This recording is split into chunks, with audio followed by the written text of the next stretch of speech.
Friday, and it's time for some AMA action in the Archway Industrial Truck Series.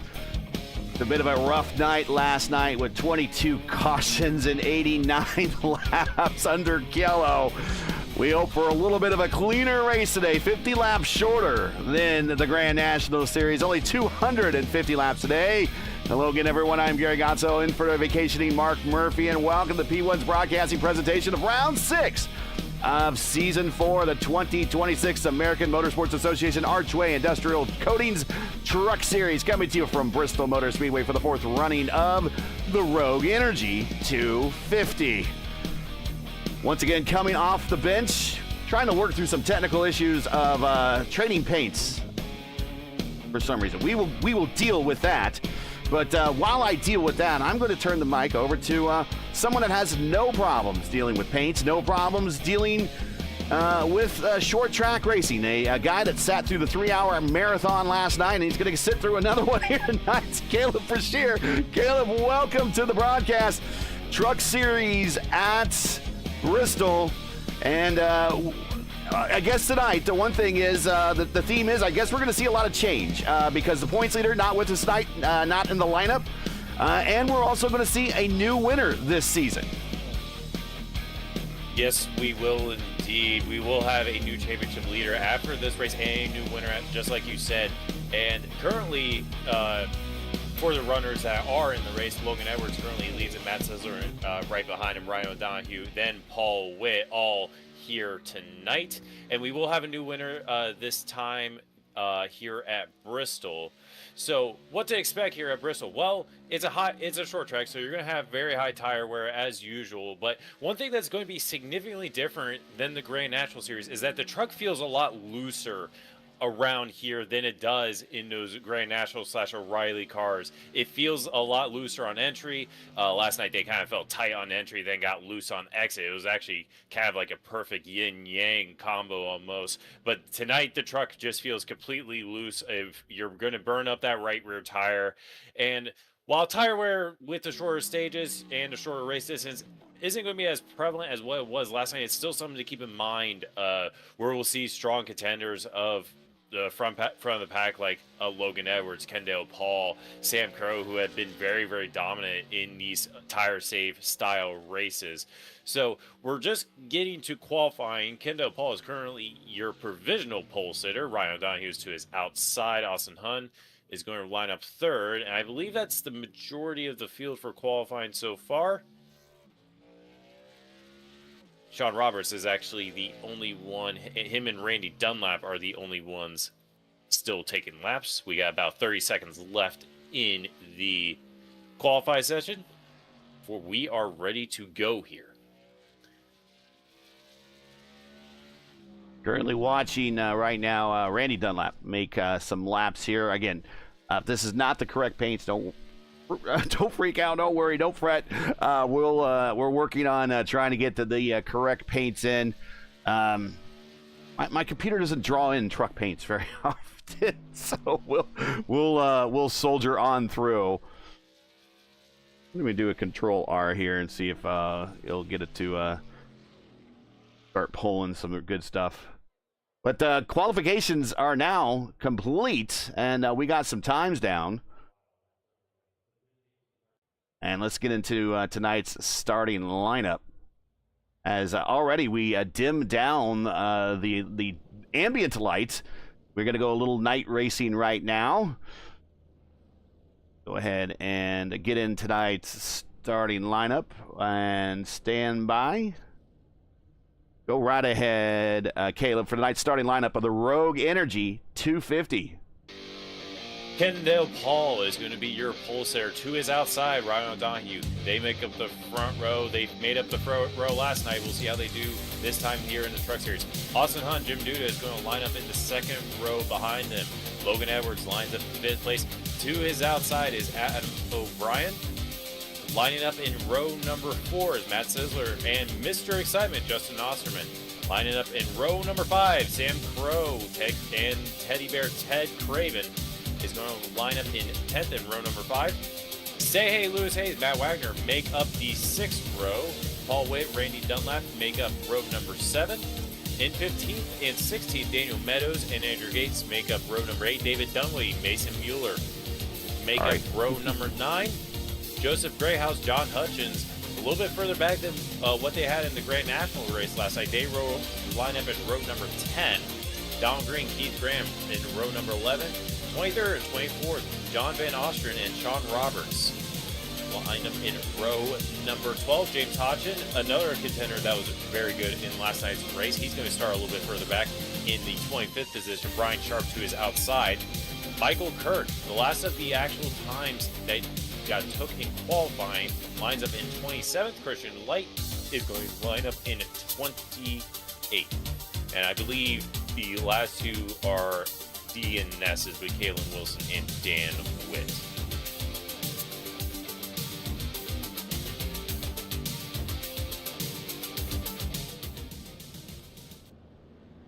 All right, 2 laps till we go green. Thanks for joining us. Do me a favor, make sure to smash that like button, subscribe to the channel if you're not done so already. 2 laps here before we go green.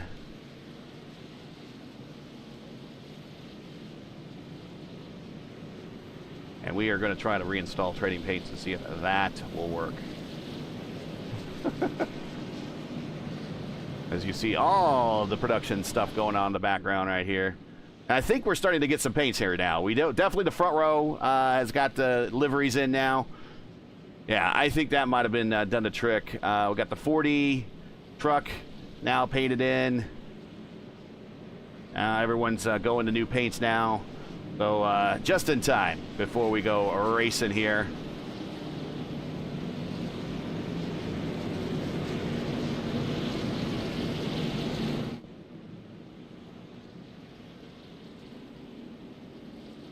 Tonight's pull award goes to Kendall Paul, the weatherman.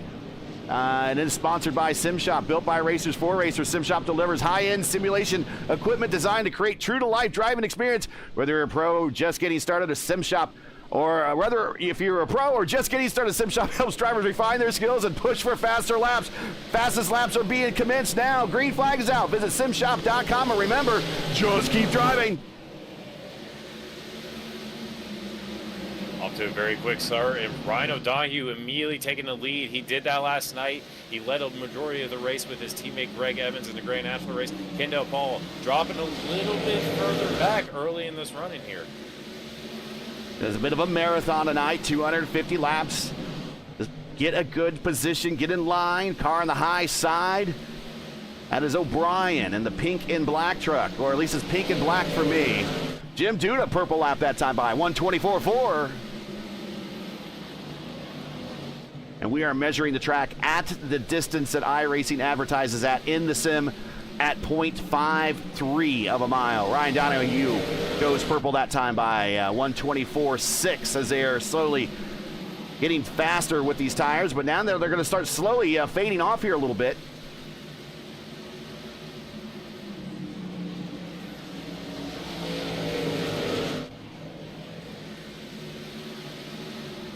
Fairly single file at the moment. We got a spinner, and we got a wreck in turn 1 and 2.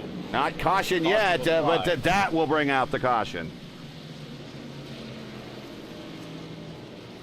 Mason Mueller, from Mueller. Hope I'm saying that right. Again, if I'm butchering it, well, this is the last race I get to do until July. So you can let me know, and I'll make sure it's fixed in July. But take a look here. We'll go back in time and take a look at the incident that happened on one of the straightaways.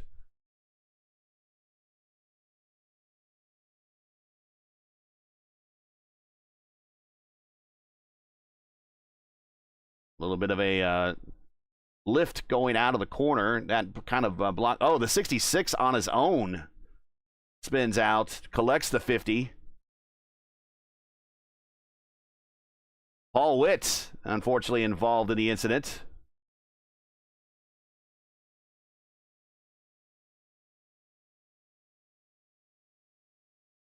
And we are under caution. First caution of the day here at lap 7. But we got number 1 down. we're going to be keeping track of how many cautions, or we're going to try to keep track. Or the seal has been cracked here, so hopefully, please, people, please. I do not want to have to hear cautions breed cautions. That is not an excuse for more cautions. No. Let's use some caution control. We don't need to breed anything. Let's use some caution control tonight. Yeah, it's just the nature of these short tracks. You know, it's Bristol. It's very tight. It's very fast. It's a high bank short oval. It just kind of is like the perfect breeding ground for a caution style race. And that kind of showed a little bit last night, and unfortunately shown early on in this race here. And that was kind of a single truck incident that started on its own, and then it picked up others as more kind of came into the zone. So unfortunately, we have one truck already that is made as a one lap down. It is at the back of the pack here. Paul Witt he's got the pit road. Sean Roberts, he is allowing Witt on by. He's going to the back as I believe we're getting ready to go green now. Lights are out on the pace truck. So a couple takers of pit road, but no one very strategic coming to pit road. They basically came to pit road to get some damage taken care of. No one topping off the tank. There are 5 sets of tires. 1 on the truck, 4 in the pits that they could go to. 30-mile-per-hour pit road speed limit. And your stages today, 65, 130. And, of course, the end of the race at the scheduled distance of 250. This is the 4th time that we've raced here in the spring. O'Donoghue takes the green flag. We're back racing at Thunder Valley.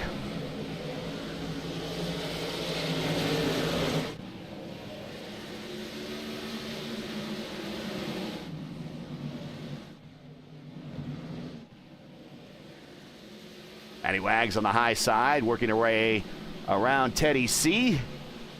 And he gets a position. Matty Wags. Bit of a rough week in the IndyCar. Looking to make a recovery here in AMA and the trucks. Back up front, Ryan O'Donoghue leads, but not for long. Here comes Adam O'Brien. Down low in the pink and black truck. And just about clears him, but look at the momentum on the high side, Caleb. He just fights right on back. A lot of momentum there on the high side of that high line. Used to be back in the day here. Bristol, low line, roll, little bit of a nudge. They're going to get him squirrely. He catches it. Great truck control, let's say that. And he's unfortunately only going to lose about 4 positions, but he keeps it out of the wall. Ryan O'Donoghue picks up the lead, but I'm not sure that he really wanted to pick up the lead that way, Caleb. No, he does not, and he kind of got into that incident last night while fighting with Alvarez last night in the Grand National race, but he got into a bit of an incident to get the lead there, made his apologies, but unfortunately he gets into another very similar incident, but obviously not intentional on his part at all, but he regains the lead here early in the running and has about a 3 to 4 truck length advantage over Jim Duda. Caution!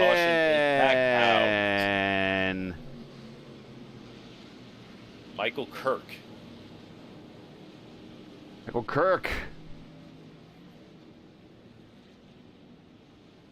And that is a Kobayashi Maru test that Kirk has failed, apparently. He's crashed off of 4 here. I believe that's 4. Again, I am not familiar with this track. So, it's very similar. Everything's identical. Similar. I know. I'm not very familiar with this track. We'll see what happens. I believe maybe let's see what happens here. Back on the replay, just crossing the start-finish line.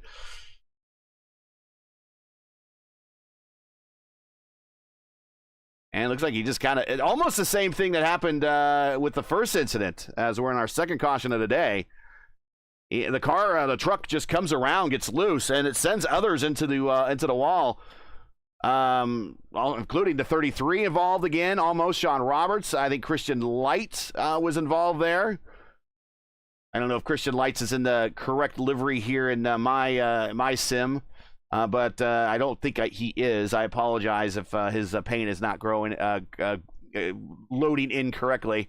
But we're back under caution. Looks like a little bit of a situation where a truck gets loose, you have to lift, and everyone's still so close right now, a little bit of accordion action. Yeah, it's just a nature of Bristol. It's such a fast and tight track that when a car does spin out, you have very, very little time to react, even if like, let's say you're in turn 1 or turn 3 and they're on the exit of the corner. Well, you still have very little time to react and get the truck slow down to try to dodge it. And it's just one of those things where a car gets loose. You know, we talked about before the race even started how loose this truck is in comparison to the Grand National car last night. It just feels like it's loose the entire way around. So it's just going to be something that these drivers are just going to have to manage throughout the duration of this race. Matty Wags says that I should check out his pit board, so when they do pit stops, we'll make a note to check out Matty Wags when he comes to his pit board. It's interesting. I did get a brief look at it. It is very interesting. I will say that. This is his home track in Tennessee.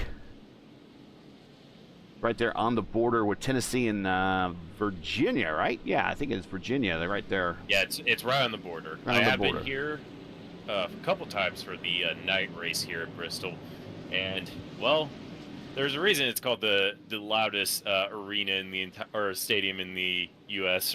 So, green flag is back underway. Large enough to hold a football game in the infield as well as a Major League Baseball game. So you name it, everything has been done here at Bristol. Green flag back out. O'Donohue, Hund, Duda, Paul, Edwards, your top 5. Yeah, Ryan O'Donohue didn't get the greatest launch. I mean, in comparison to the last restart, he didn't get the greatest launch there, and he has Austin Hunt all over his rear bumper there. Jim Duda sliding back in third, and we got another caution here. And unfortunately, more trucks that have been involved in contact already this race. The 50 this time. And we'll see what happens here. The 50 and the 54. And the 54 again, almost identical to what happened last time. And the truck just comes around. The 50 running into it, almost identical to what happened in the first time for our third caution of the race. All these incidents happening in 1 and 2. And another thing to know is, like, Bristol's actually not a symmetrical track. Turns 1 and 2 are ever so slightly tighter and higher banked than turns 3 and 4. So it's just slightly trickier with those type of conditions. You are carrying a little bit more speed, but with it being slightly tighter, it's just slightly more natural going through that corner than it is 3 and 4. So that's where we've seen all the cautions come out, spinning 1 and 2, and it just seems to be catching these guys out at the moment. There you see the track conditions right now, 71 degrees on the ambient, 77 on the track temp. Track temp should not be an issue tonight. Also keep in mind, it is concrete, even less of an issue sometimes for these trucks and cars and this tire combination. But this is the 4th running of this race. The first time we came here back in season 1 of 2023, round 7, it was on dirts. He did 150 laps here. Pat O'Brien won that race. David Dunwoody finished 3rd. There 24 trucks started, 13 finished on the lead lap, 12 cautions for 60 laps. 40% of that race was under caution. Season 2 of 2024, in 2024, was round 4. First race on the concrete, 253 laps, which means there was a green-white checker there. Jamie McKinney over David Dunwoody in that particular race. Murph, apparently not on vacation during that race.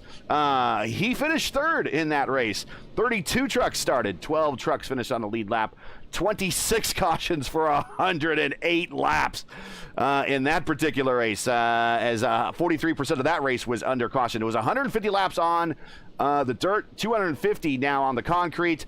Season 3 last year, Austin Hunt won over Logan Edwards, both in the lineup today, looking for both redemption today. 250 laps, let's see, 26 trucks started, 28 started tonight, 8 trucks finished on the lead lap.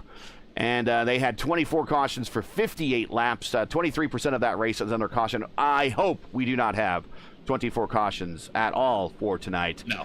I hope not. These guys are going to really hear it from me if they go for 24 cautions. They are much better than that. Just because you have bumpers doesn't mean you have to use them, boys. We don't want to see too much of the I completely lost the Dale Senior quote here in 1999. We spun Terry Labonte. But green flag is back underway, and Ryan O'Donoghue's got a little bit of a trouble going on the outside there. And he actually slots back into second. Yeah, Austin Hunt in the 4D truck goes on by and assumes the lead. Someone who's had some great success here in the Archway Industrial Truck Series picks up the point, and we want to see more iRacing and less I-pacing. And so far, we are under green right now at lap 28 of 250, almost halfway through this first stint already, or this first stage already. Yeah, we are indeed. Ryan O'Donoghue has dropped back a little bit. He's currently trying to hold on to that third place position. He started at the point on this restart. He's led most of the race, and now he's trying to hold a top 3 position here. Try to get back on the podium places here. There he goes. There he slides in. He got a little bit of an opening and slid the truck back in there. And now Adam O'Brien, who has been very speedy all night, he is up in that high line. He's been up in that high line, the mid line. I'm sure we're going to go higher at some point, especially if we go on a long green flag run. I might be asking for an awful lot of people for a long green flag run, but he is on that middle line where most everyone else is on the bottom line in front of him. There we see Ryan O'Donoghue go up to the middle line, but there seems to be a lot of momentum in that middle line right now. Yes, there is indeed, and that's what you kind of see when you get around the halfway point of these stages. You see a lot of drivers try to use that middle line just because the truck naturally just wants to understeer more. As we see Adam O'Brien try to look up the inside of Kendall Paul there. The track just naturally, as we go through the run, just wants to kind of understeer towards that middle to high line. It just kind of feels natural to go through that high line. You're carrying more speed. You don't have to slow down as much. It just kind of feels more natural to just run that high line. And sometimes it is faster once we get later and later into this tire stint.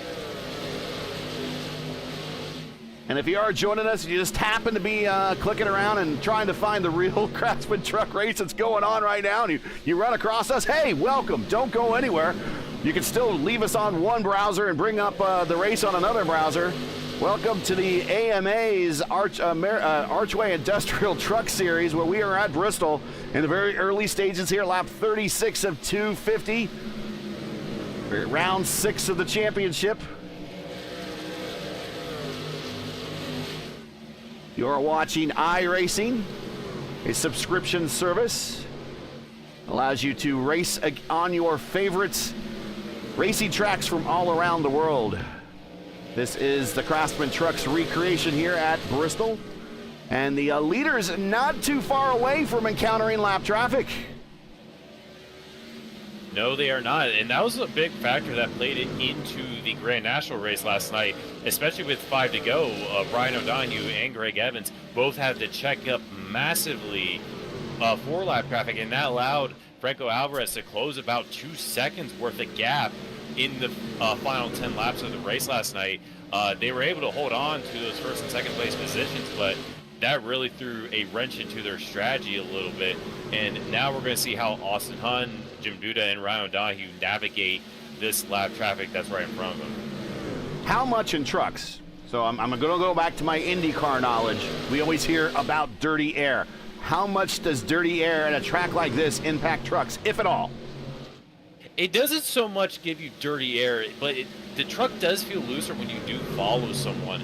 It kind of feels like the mechanical grip just goes away. Not as much as what we see, with the aero push and the dirty air of the IndyCar, but in the trucks, it does feel a little bit, especially maybe not too much around here at Bristol, but once we get to the tracks like Kansas and the mile and a halves later on in the season, those are the places where you start to see the aero push a little bit, and you have to lift a little bit more in the corners. But again, with these trucks, is that the draft range is so massive, they punch a massive hole in the air to where you're just able to draft back up on the straightaways. So it's still something to keep in mind, especially around how fast Bristol is. We're still going over 110 miles an hour through the corners. So, but it's not as prevalent as what we'll see later on in the season. And if I ask a lot of questions here at home, like, you should know this, This is only my 5th ever stream of a Bristol race, broadcast stream. And that is going back between 2 channels now, and about 5 years worth of streaming, and probably close to 500 races I've done. This is only my 5th and 3rd on this channel. The last race I did actually was the ISRA here.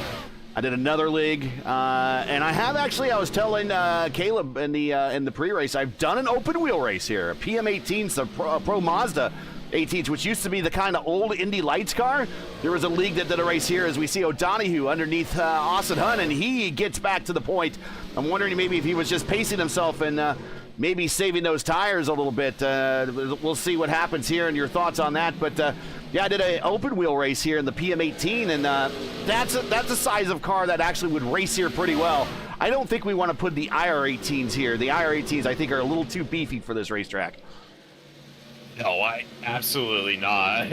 I think all of us, at least in the iRacing IndyCar community, are familiar with a little bit more chaotic video that Brendan Hyperstar posted to where he did IMSA around here. I imagine it'd be very, very similar in terms of that if we put the Indy cars around here. But caution. I imagine Daniel Meadows right now is involved. Also the 29 of Paul Witt again, unfortunately. Let's take a look and we'll see what happened with the 3. The 38 banging the wall. The 3 just turns down, bangs on the 29. I don't know if he knew the 29 was there or not. He lifts a little bit and then gets turned by the truck in front of him. That's a kind of an accordion thing, and then everyone just kind of comes through the zone as the C's split for the 88. And we're back under caution. And we're really close to a stage break. Now I ask, is there any strategy here whatsoever about maybe coming to pit road, or you just stick it out? Well, considering that we've already had a bit of caution in this first stage, I wouldn't be surprised if a couple drivers came down pit road, and possibly if they were able to save the tires very, very well in stage number 2, maybe they would come down now to get track positioned. But I think it's just a little bit too early. I think the strategy is pretty straightforward. Of you pit in the first stage, you pit at the end of the second stage. We do see Randy Dunlap come in, but I believe he's just getting damage repaired, as well as Christian Light. That is Donald Green, Daniel Meadows, all coming down to get damage repaired. So I think it's a little bit too early. If it was like 7 laps to go, I would say maybe we could do it, but maybe it'd be a better call. But with about 15 laps left in the stage, I don't think the tire wear in stage number 2 is going to be worth it for track position. And Paul Witt in the admin box, and I owe admin box some shout outs here, because they made the wise decision in a truck series to be the sponsor of the caution. So for the 4th time tonight, this caution is brought to you by Admin Box Race Control at the touch of a box. To learn more, click on their link in the description. If you enjoy P1's coverage of the American Motorsports Association's Archway Industrial Truck Series and respect the stream, please do us a solid. Make sure you support us by subscribing. And while you're at it, don't forget to smash like and click the bell so you miss out on future P1 iRacing broadcasts. But again, the admin box truck involved in this admin box caution. And he's got his front of his nose bashed in a little bit there on that Ford, and he will have to have that worked out. But I guess body style isn't so much of an issue here at this particular racetrack. It's more of just style, I guess. You could bring a pretty damaged race truck still to the front, and they'll have some more work to perform on that truck as more stops on pit road are taken. Surely not the last time we've seen trucks. That truck will be on pit road. Green flag is out. O'Donoghue, Hund, Duda, Paul, and O'Brien, top 5. We are back under green flag conditions here in lap 55. And they immediately have a lap car in front of him. That I believe that is Donald Green. Came out pit road very, he has a black flag, too. Might have got caught speeding coming off of pit road because he wanted to catch caution. And we have a caution. Paul Witt again in the admin box truck. This is not the sponsorship that truck was looking for. Another admin box caution and involves the admin box truck. And we'll see what happens. Let's see. Him and the 66 are in close proximity. A little bit of net code there. Brings the back end of that truck around, and a lazy spin and slide to the inside wall just past start finish line. Hey, but you could save 15% off with a Paul Witt box if you go to admin box. There you go. Use that code. Race admin at the touch of a button. There you go. Or race control at the touch of a button.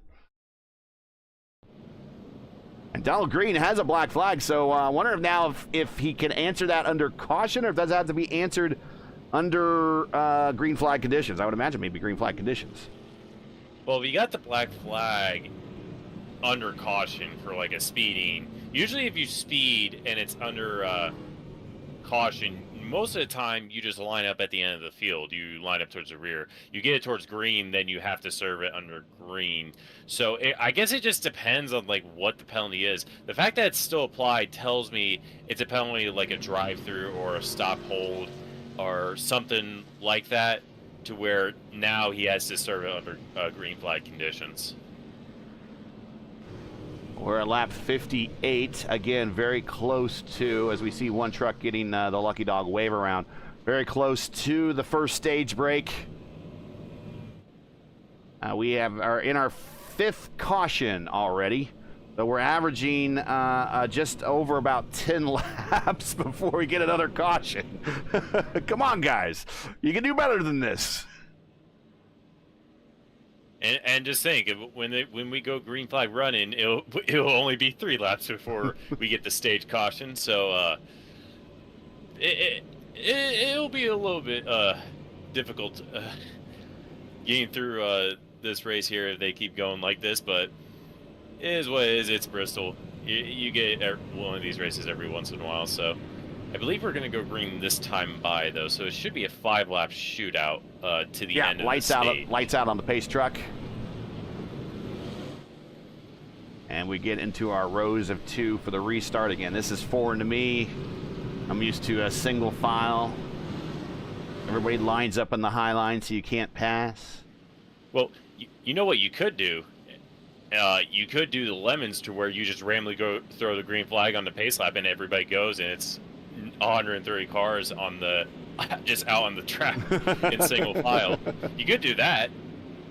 That's a little hint of what I'm doing this weekend after tonight. But pace truck is back in. Green flag back out. O'Donohue, Hutton, Duda, Paul, Al O'Brien is around Paul. Let's haven't done any in cars yet. In trucks. Here we go.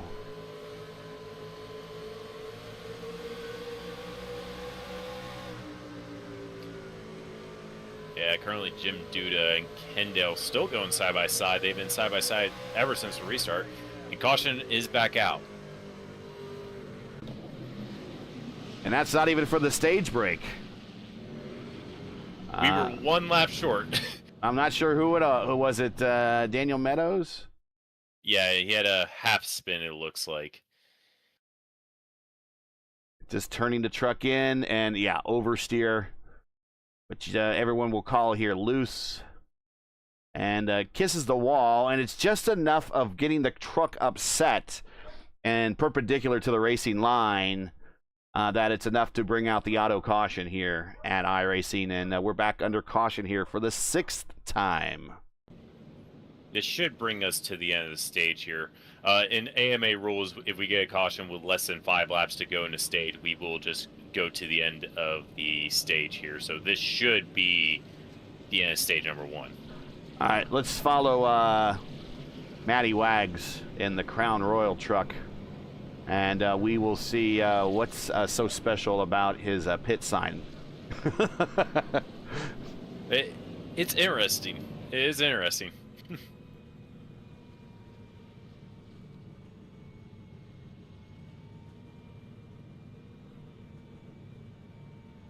And again, this caution is brought to you by Admin Box Race Control. Touch of a button to learn more. Click on their link in the description.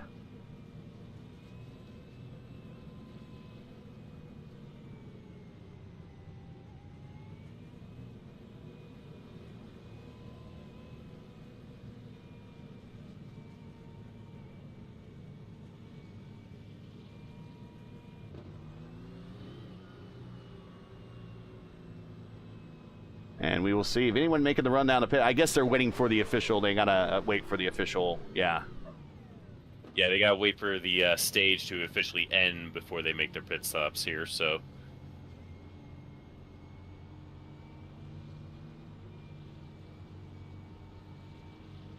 If you're just joining us, this is P1's coverage of the American Motorsports Association Archway Industrial Coatings Truck Series, coming to you from Bristol Motor Speedway for the 4th running of the Rogue Energy 250. We've completed now 65 of 250 laps. We are at our first stage break.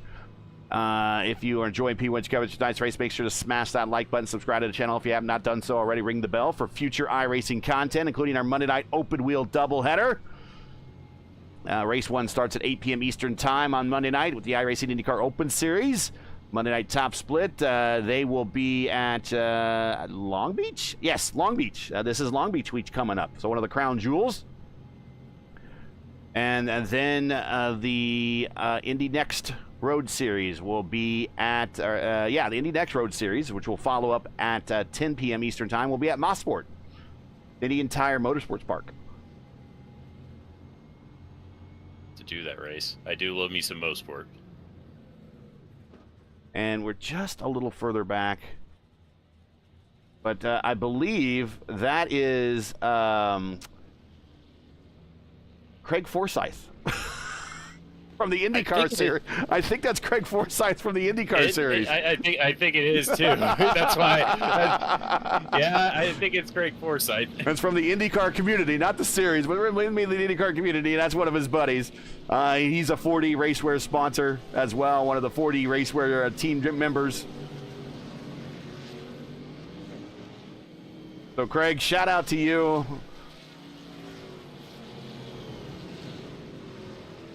In the Crown Royal truck here. Oh, the 9, Logan Edwards getting into the wall right next to Say Hey Lewis Hayes. I don't think he expected that a little bit. Just a little kiss. I don't think there's any problems there. We're getting ready to go green now as we see a number of trucks waiting for the pace truck here on the back straight. Had to look and see if there was a flag stand on the start-finish line there. Was it a front straight or back straight? Here they go. Adam O'Brien got off of pit road first. He is going to be your leader. Okay, we are going to get a delayed green while we wait to sort out timing score and sorts out these other trucks. Attempting a 3-wide start, maybe. Just like Indianapolis. No, 3-wide start. We could go to 4-wide and make it World of Outlaw style if we really wanted to. Okay, we're going to go one more lap on top of a lap we just added here. So we will go one more delayed lap.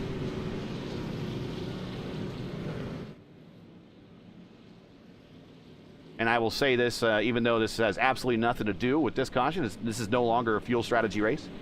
No, it is not. No, it is not. Way to go out on a limb there, Gary. There was fuel strategy in this race? Huh. I didn't know. O'Brien, Osterman, O'Donohue. Well, if you want to be leading in the top 3 right now, you apparently need to have an O in your last name. Oh, maybe. My. Yeah, O'Brien and Osterman did not choose the pit under the stage caution, so we'll see what they're able to do on this restart. And they are on very used tires. 69 lap old tires. Apparently they feel that they can go deep into the count. But this does allow a bit of strategy from their point of view to where they can have extra set of tires. Yes, right. Yeah. Green flag out.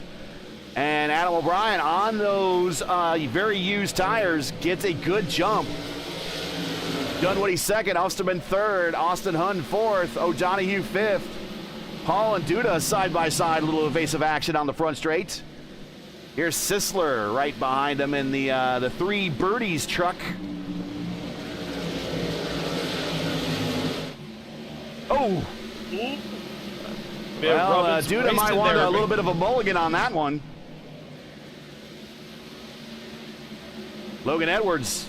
using the high line and the high side. O'Brien with the old tires, 125.6. So that tells you clean air is the biggest defining factor right now, not old tires, not new tires. Yeah, he's probably going full push on the set of tires and just trying to push as hard as he can right now before he eventually makes that decision to pit for new tires if we get in our caution, and that way he could make his way back up towards the front of the field. I'm still looking at his battle just inside the top 10. That Sizzler, Jim Duda getting really close. Same thing with Logan Edwards and Say Hey Lewis Hayes right behind them. Battle for both 8th and 10th place positions here. This is going to get very dicey. They get very close on 1 to 2 every single time they go through it.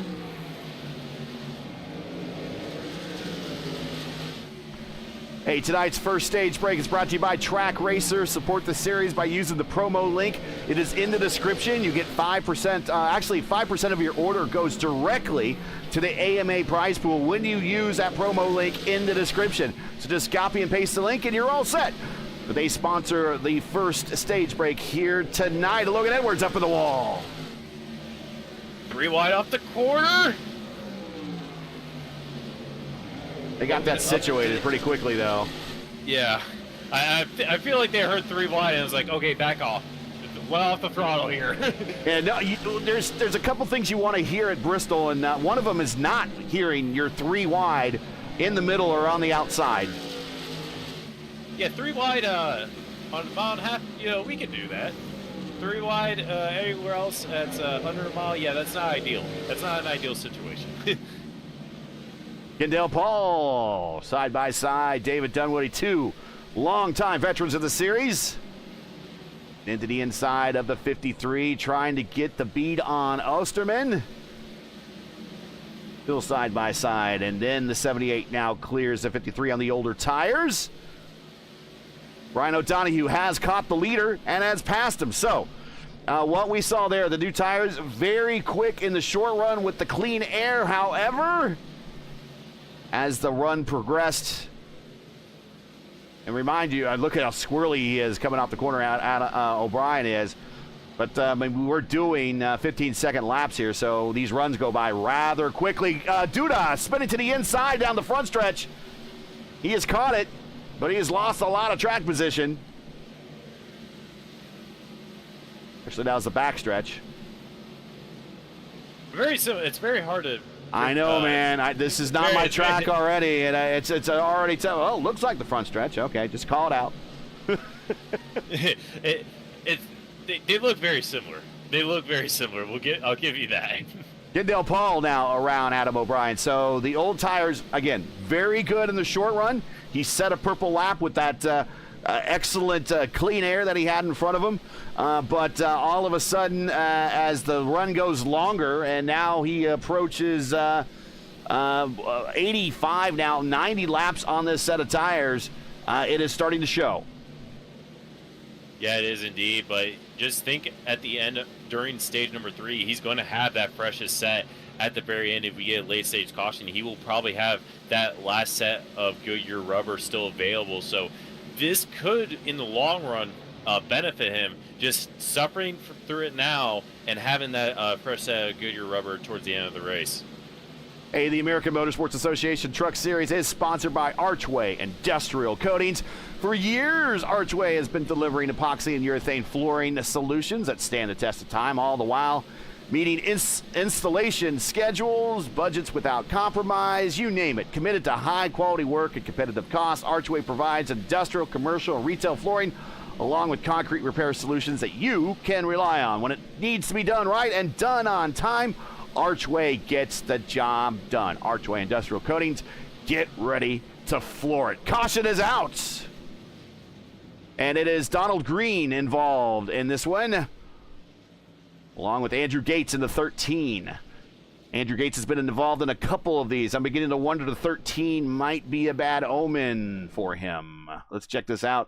Again, the 29 involved in a lot of action, extracurricular action today. And again, it found him again, turns him right into the 51, unfortunately, and catapults him up onto the, he grinds the top of the wall. and comes to a complete stop, but it's enough to bring us under caution. I believe this is our 7th caution of the day. If someone else is keeping track in chat, make sure to shout me out, let me know. Matty Wag says, I hope you enjoyed in chat. I don't know how many times we want to see Chad we want to see Craig Forsyth's mug though on stream, but he does his own streaming and he does put a face cam on, so maybe he's okay with it. You never know. There's a maybe reason not in this situation. There's a reason ever I say I have a voice for radio. So maybe he doesn't like getting his if Matt Wag purposely locks up the brakes and just drives through the through Craig Forsyth's pit board there. Oh, I locked up on purpose. I ran it over. Smacked in your face.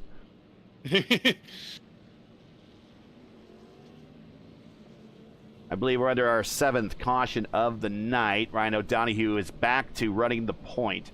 Kendall Paul is in 2nd. Austin Hund in 3rd. Austin, winner here a season ago.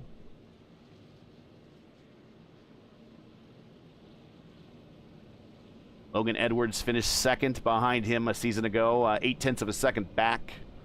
Chad Winstead, I don't think in the lineup tonight, finished 3rd.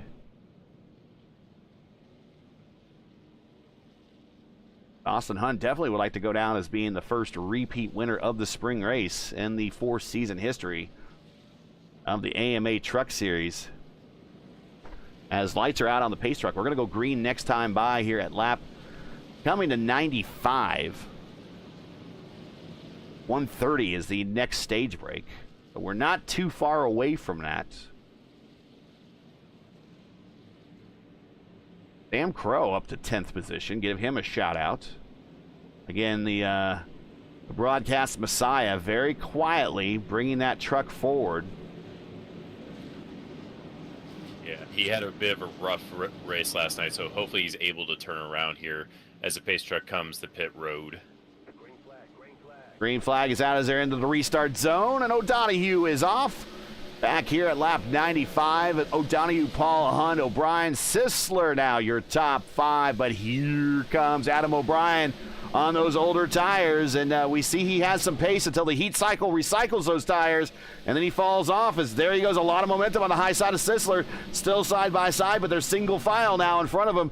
That pack's kind of holding up the remaining trucks behind. This could be an opportunity for the top 3 to kind of pull away, but now Sisler clears. I don't think O'Brien could get to the bottom line. I don't think the truck works down there anymore.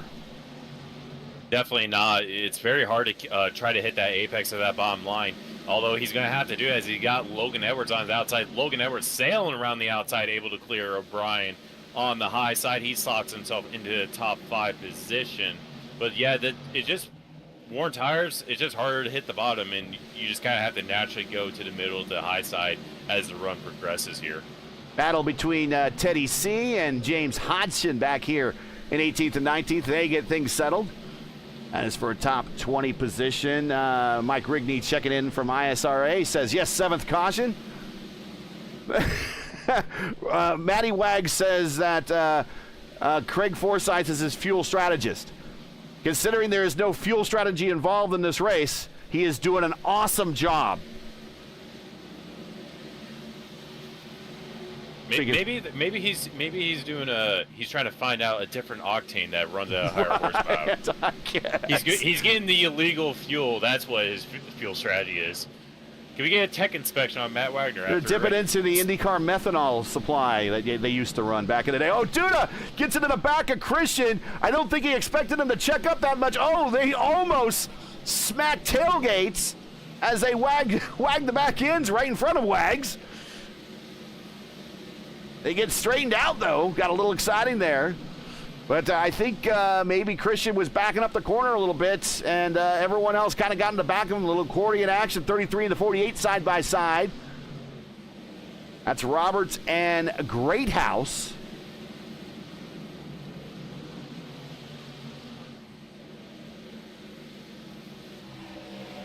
The 48 wearing out the bumper of Wags right now.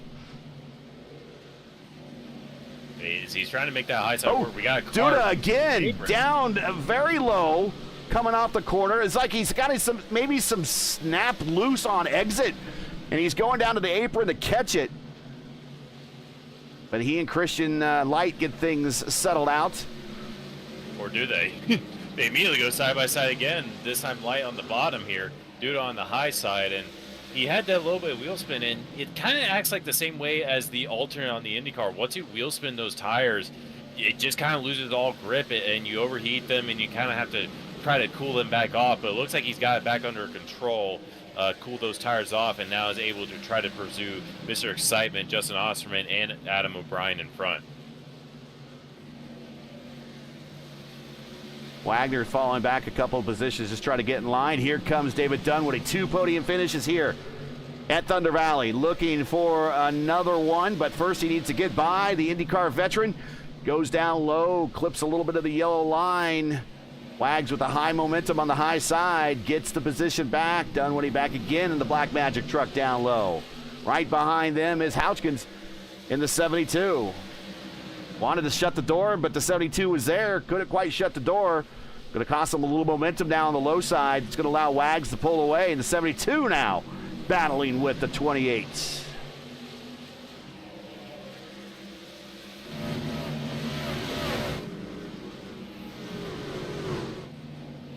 Yeah, Hutchins finally able to clear it. Now it looks like David Dunwoody is just falling back through the field. Behind them, we have a car scraping the wall. That is Ted Craven. Struggling to get out the wall. He is able to regain it back underway. And it looks like he was doing a full wall inspection of that end of the racetrack. Apparently the integrity of the wall is good. Yeah, he's just testing out the safety of it. He's testing out the safety, make sure everything's intact there. We'll go with that. Rhino Donahue leads now by 6/10. Kendall Paul in second. Austin Hunn in third. Matt Sisler fourth. Sisler now looking underneath the 51. This is lap traffic just for track position here. Gets on by.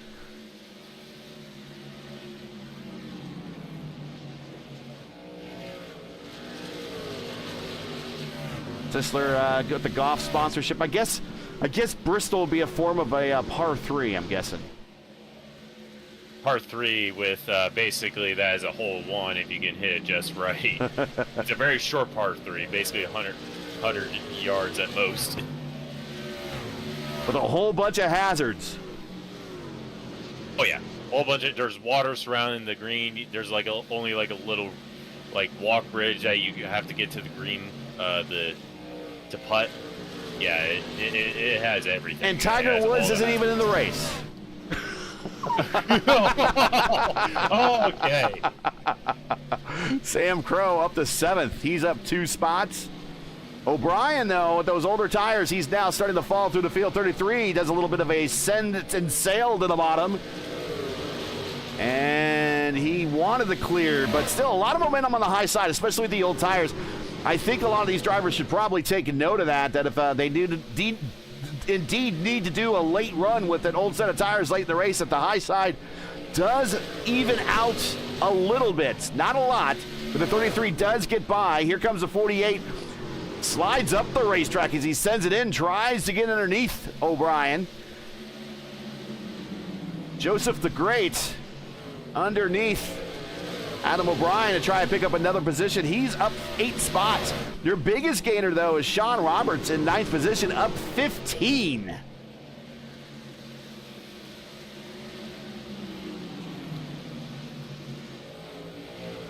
Yeah, Sean Roberts choosing not to qualify, but he finds himself back inside the top 10. We've seen him do that a couple times. We saw him do that back in the Darlington race. He found himself towards the top 10 throughout stage number 2, and he finds himself back inside the top 10 here at Bristol. Oh, contact in front of, we're riding right now with Keith Graham as he races Matt Wagner, but contact with Houchkins and Light in front of him. That brings Christian back into the battle here. Matt Wagner hitting the wall very hard there. It got loose and drops back a couple of positions. He's now back into the 18th spot. Track temp has come up a little bit since we've started this race. It was at 77 at one point. It's 88 now. I didn't expect it to come up that high, but it's up. We're actually getting green flag running. Yeah, well, green flag run is maybe doing it. It has brought the track temp up 11 degrees since last time we checked in from Weather Central. Yeah, these drivers, they practice in the middle of the daytime. Oh! Christian Light and the 36 bang on the sidewalls there. You see a lot of counter steer for Light. He caught it. But right in front of him, they are starting to pack up now, right behind the 53, then the 72. And then we got the 51 kind of holding up a whole host of trucks. We're going to go 3 wide off the corner. 88 up high, 51 in the middle, 48 has no place to go, 51 just needs to hold his line, 38 heads to go to the apron, he goes back up on the racetrack, 3 wide. We're gonna attempt to use 12 tires to hold everybody on the racetrack there. Oh, 38 just sends it to the inside of the 51, lets him know he's there, sends a little bit of a chrome horn. Oh, 28 into the wall, that's Dunwoody.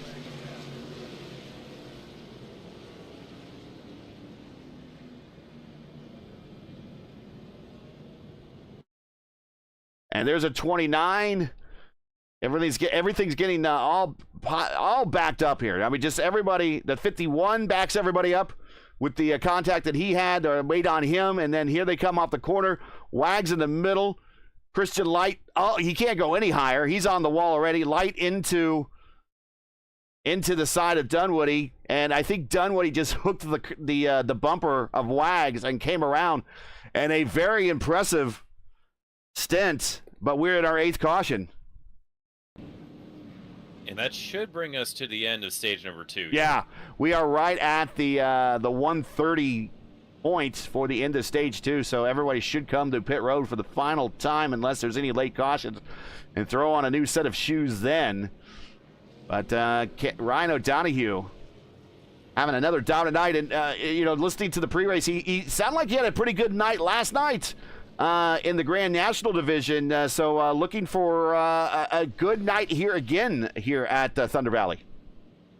Yeah, he still hasn't been able to win in either series so far this season, but he's been so close so many times. He finally looks like he's able. He won stage number 2, he won stage number 1, and now he looks like he's trying to complete the full sweep here at Bristol to finally get his first AMA win of the season in either the Grand National or the Truck Series. And in football parlance, that's called getting off the schneid. And typically when you get off the schneid, winning is a lot easier right after that. So this might be a start of a run. Not to jinx Ryan or anything. We still have 120 laps to go. But getting a win this early in the season can start building up a lot of momentum. And, this is a good place to do it at your first short track race of the season. And you start getting wins. Wins multiply. Yeah, they do. He currently sits 4th. He has 2 top 5s and 4 top 10s on the season. He sits 4th in the standings. And he knows that the competition that's also in this field, they're ahead of him in points just about by a little bit, but he knows if he's able to get a good result here, that could just carry the momentum for the rest of the season. We know he's been very good, and we know he can win races week in, week out. It's just a matter of putting the stamp on it and sending it. Coming to pit road, the gamble to stay out, O'Brien falls back to 15th. So he's going to put on new tires and be on even ground now with everybody. So see if he can race his way back up to the front through a lot of traffic, though. But he will be back on the same tire strategy, at least as everyone else, or at least on a fresh set of tires. This caution is brought to you by Admin Box. Race control, touch of a button to learn more. Their link is in the description. The race 2, stage 2 stage break is brought to you by Black Magic Studios. Tonight's stage break brought to you by Black Magic. Black Magic is a small but highly skilled graphic shop creating high-quality iRacing paints and wraps for any car on the service. Visit them on Discord or Facebook for your next custom design. Links, including the invite to their Discord server, is in the description. Check them out for your next paint today. That is Black Magic Studios, sponsors of the Stage 2 break. Dunlap stays out, and he will pick up the lead. Same thing for Joseph the Great and Austin Hunn. They stayed out. They will be... Actually, Austin Hunn came off pit road faster than everyone else. I don't know if he did a 2 tires change, though. I don't know. Let me look at the time on pit road. 8.1 in the box. Everyone else did 14.4, so that might be a 2 tire stop. Which could be a good strategy call, especially if you just want track position here. And it just kind of also depends if we get a late course caution, you know, when do you take those tires and how far back you're going to lose out eventually once those right sides start to fade. But we'll see how that strategy works out for him. 2 new trucks at the point. Randy Dunlap, Joseph Greenhouse, they stayed out. They are on 40-lap tires and 66-lap old tires, respectively. Green flag is out. And already caution. And we are really bound up in the back. Osterman, one of their leaders in the last stint, or the last stage, and sorry, Old Habits Die Hard, is involved here. We'll see what happens. A little accordion action, possibly. Let's see what happens here. Nobody goes. Say gets involved in the 9, gets to the back of Hayes, the 53. Hayes turns into the 53, the 72 is involved. The 96 kind of plows on through. So just a little bit of an accordion action. No one wanted to go.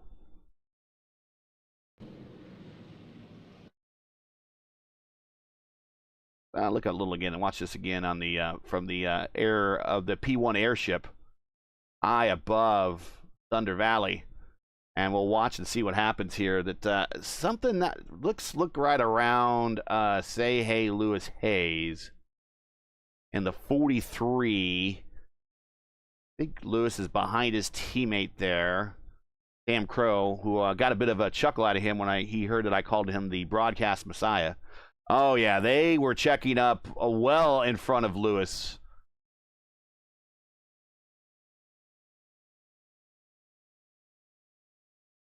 And that's just kind of a block track situation for everybody on the bottom line there. Caution number 9.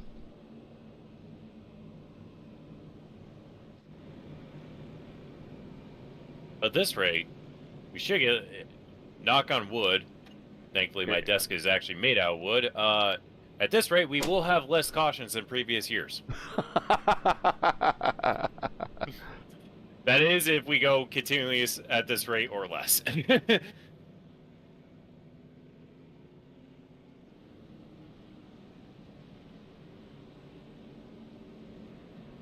us the old thumbs up if you wouldn't mind, please.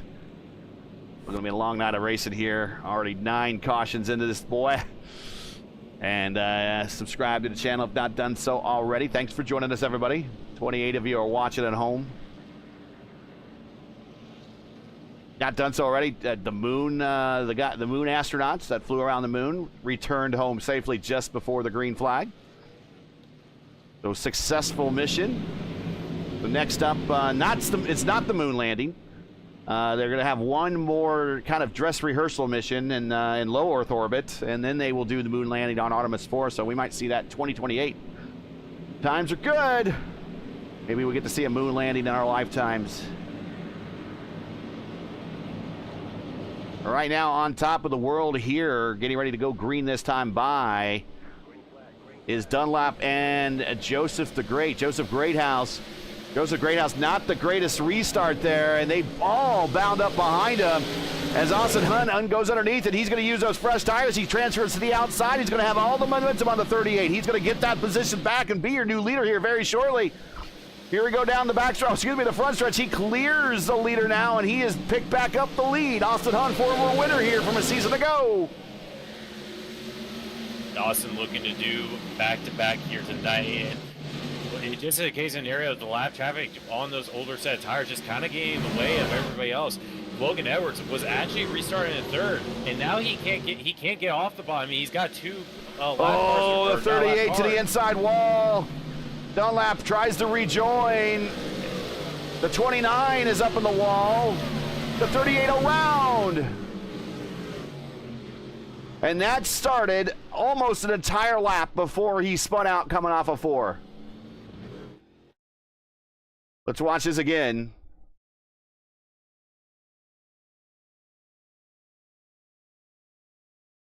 This is down the backstretch now. And the 48 wanting on by now. He's in the back. The 93 up top. Track's full in front of him. There's no place to go down low.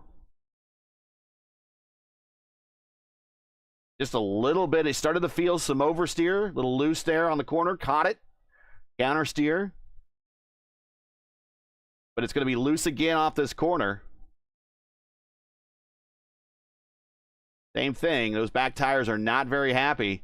He might have got a little help from the 48, to no fault of the 48, I don't think. We'll leave that up to the stewards.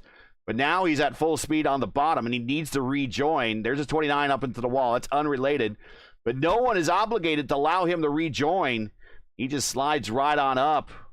And I think he unloads the truck when he clips the banking between the apron and the racetrack.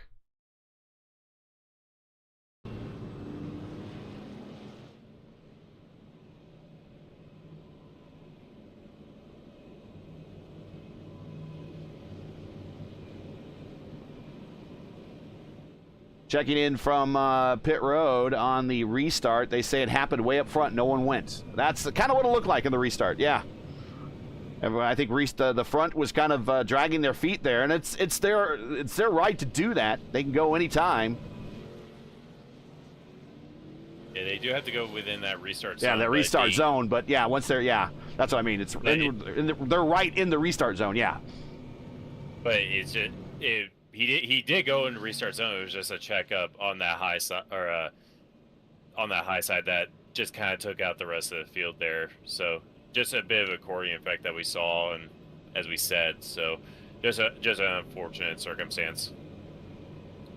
When I used to watch the Truck Series, I remember the master of the restart, Ron Hornaday.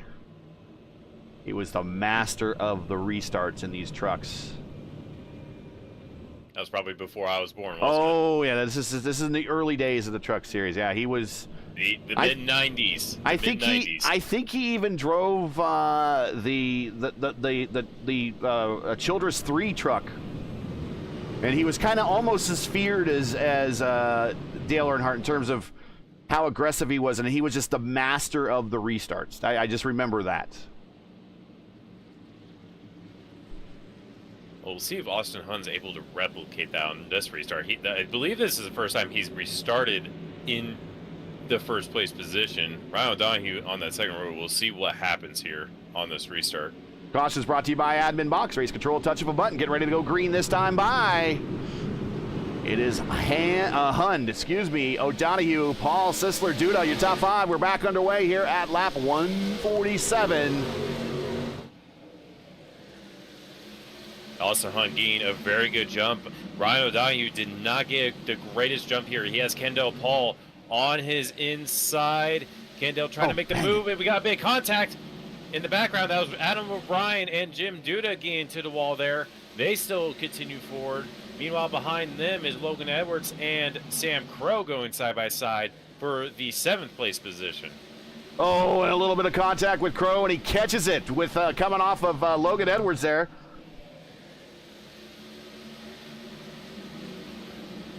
Yeah, Sam Crow did not have the greatest race last night in the Grand National race, and he ran very, very well early on. Now finds himself inside the top 10, and Matt Sisler goes around.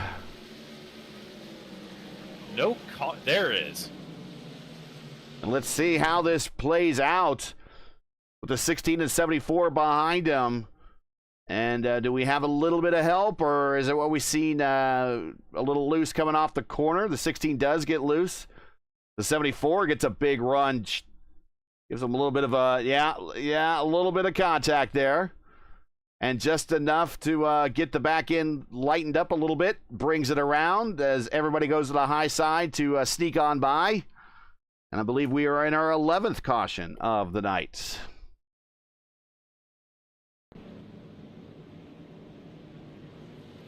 In our final stage. And once again, if you're just joining us, this is P1's coverage of round 6 of 25 of the American Motorsports Association Archway Industrial Truck Series, coming to you from Bristol Motor Speedway for the 4th running of the Rogue Energy 250. Where the driver Ryan O'Donoghue currently leads. Kendall Paul is second, Austin Hunn third, Adam O'Brien. He has worked his way up. Remember, he restarted about 15th. He is now up to 4th. And Logan Edwards is in 5th. Make sure to smash that like button, subscribe to the channel so you don't miss out on the next race. The next race for us here will be in 3 weeks when Murph returns to the booth as the drivers head to Texas Motor Speedway for the Be Weather Ready 250, presented by KSP Storm Tracker 78. Coverage starts at 8:20 p.m. Eastern Time and is all right here on P1. Tonight's 4th running of the Bristol 250 is proudly sponsored by Rogue Energy. Clean energy, sharp focus, and no crash. We've seen a lot of those, but I want to see no more crashes, that's for sure. Exactly as what you need is everything when everything is on the line, because when it comes to thousandths of a second, every reaction matters. Use promo code AMA24 at rogueenergy.com for 10% off your order. Check out some Rogue Energy drink. Link in the description. They are the sponsors of tonight's 4th running of the Bristol 250, the Rogue Energy 250. Getting ready to go green here very, very shortly. Lap 154 of 250, now less than 100 to go.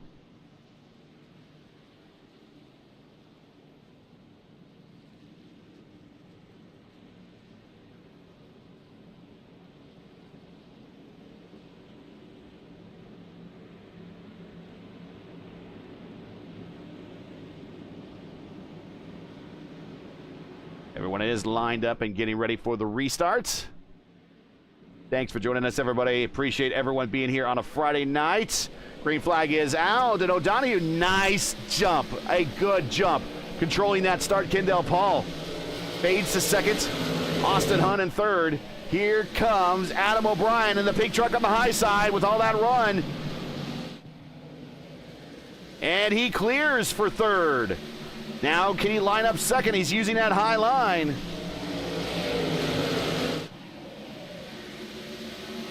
Logan Edwards with Duda, Christian Light, Sam Crow, all in that pack right there. Here is Adam O'Brien to the high side around Kendall Paul. And I think Kendall just kind of saw it coming and let him go. Here he goes again. O'Brien, full run on O'Donoghue. Into the corner, he stays up high. No one's coming off the bottom yet. Oh, and we got cars around Duda, sideways, one of the fastest trucks in all of practice. He goes to the inside wall, and we are not under caution yet, and we are now under caution.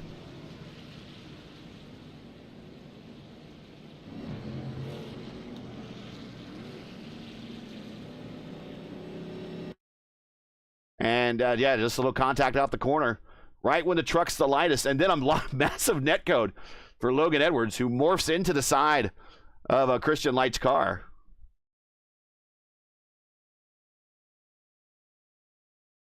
Christian Light, like his name, is a little unearthly translucence there and allows Logan Edwards the heavenly sneak by.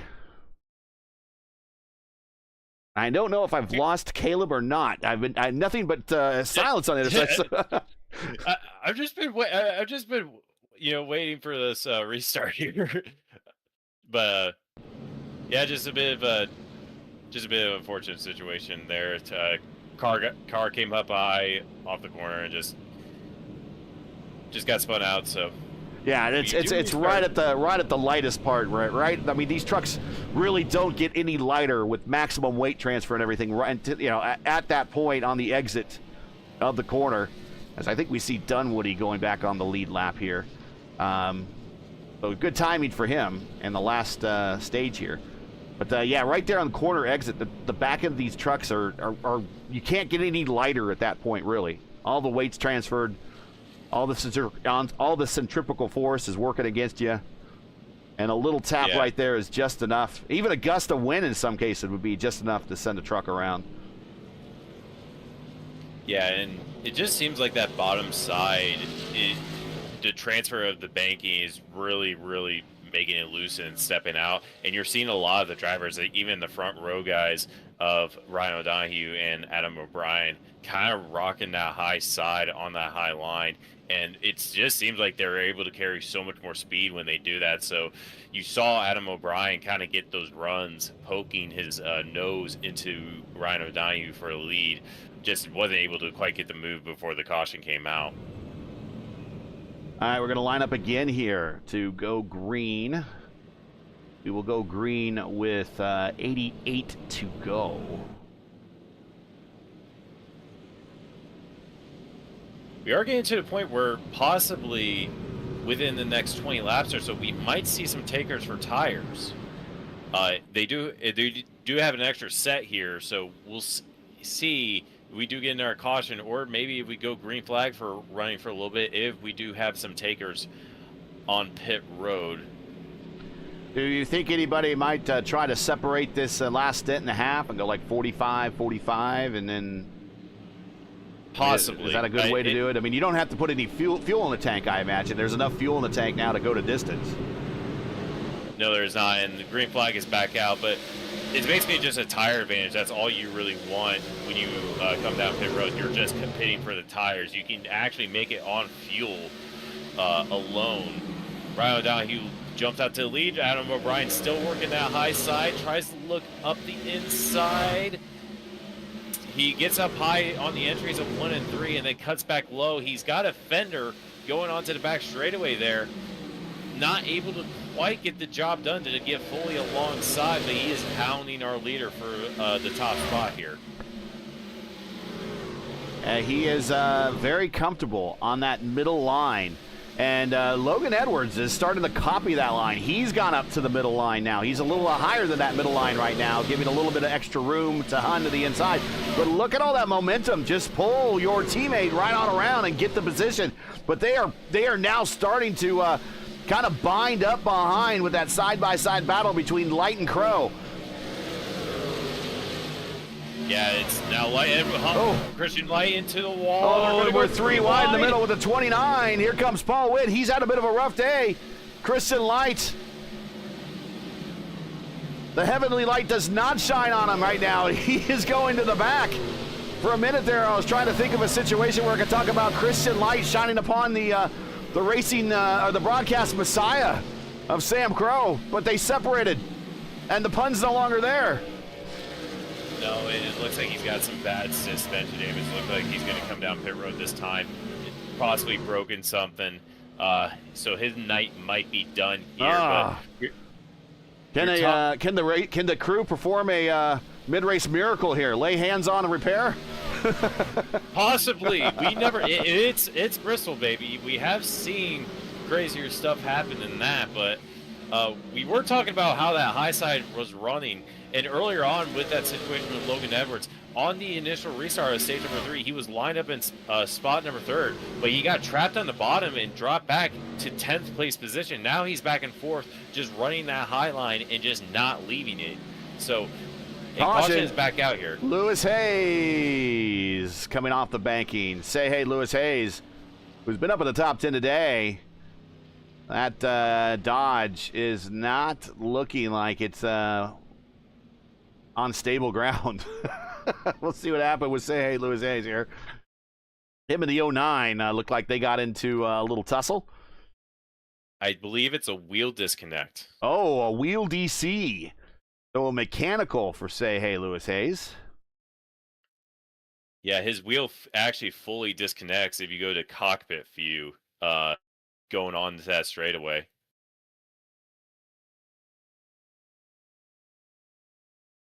He and the 09 got together, and then the DC occurs because you see his hands in the cockpit just don't do anything, at least from that angle. Here is in truck. In truck, we'll go ahead and hide the tree here.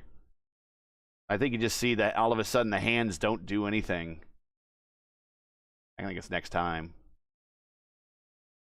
And how everything happens. I mean, this is at half speed right now, and everything's happening so quickly. There's a little contact to the inside. And watch everything, just the hands don't move an inch from here on out. So a wheel DC, unfortunately. And that's the thing that, you know, with these, let's talk about these sim setups, these rig setups that people have.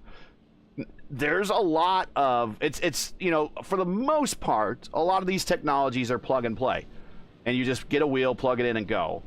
But, you know, if you use your computer for other things, your computer will do other things in the background, like Windows updates and downloading the latest NVIDIA drivers and blah, blah, blah, you know, right in the middle of the race when you don't want it to happen.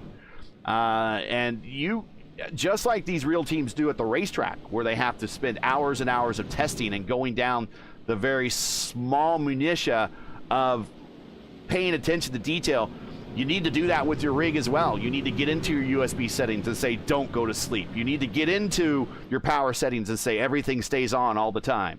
And it's a lot of work. And so drivers, just not just on track here, Caleb, can spend hours on track virtually, but they could spend hours inside doing reg edits, trying to tweak their system to not do these little mechanical things that we call happen when they're in the middle of a race.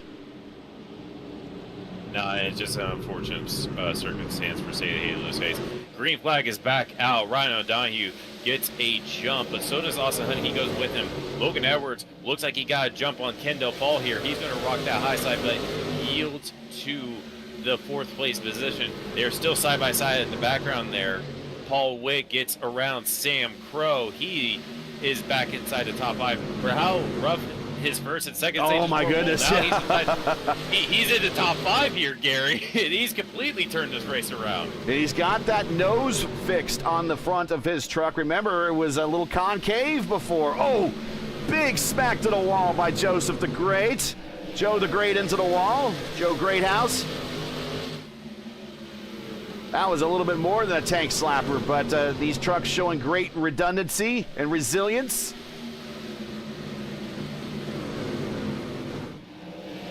And we missed the pass for the lead. Adam O'Brien has used that high line to work his way around just about every single pass. And I'm just surprised the number of people that have not copied that line. About the only person I see right now that's copying that line on a regular basis is your teammate, Logan Edwards.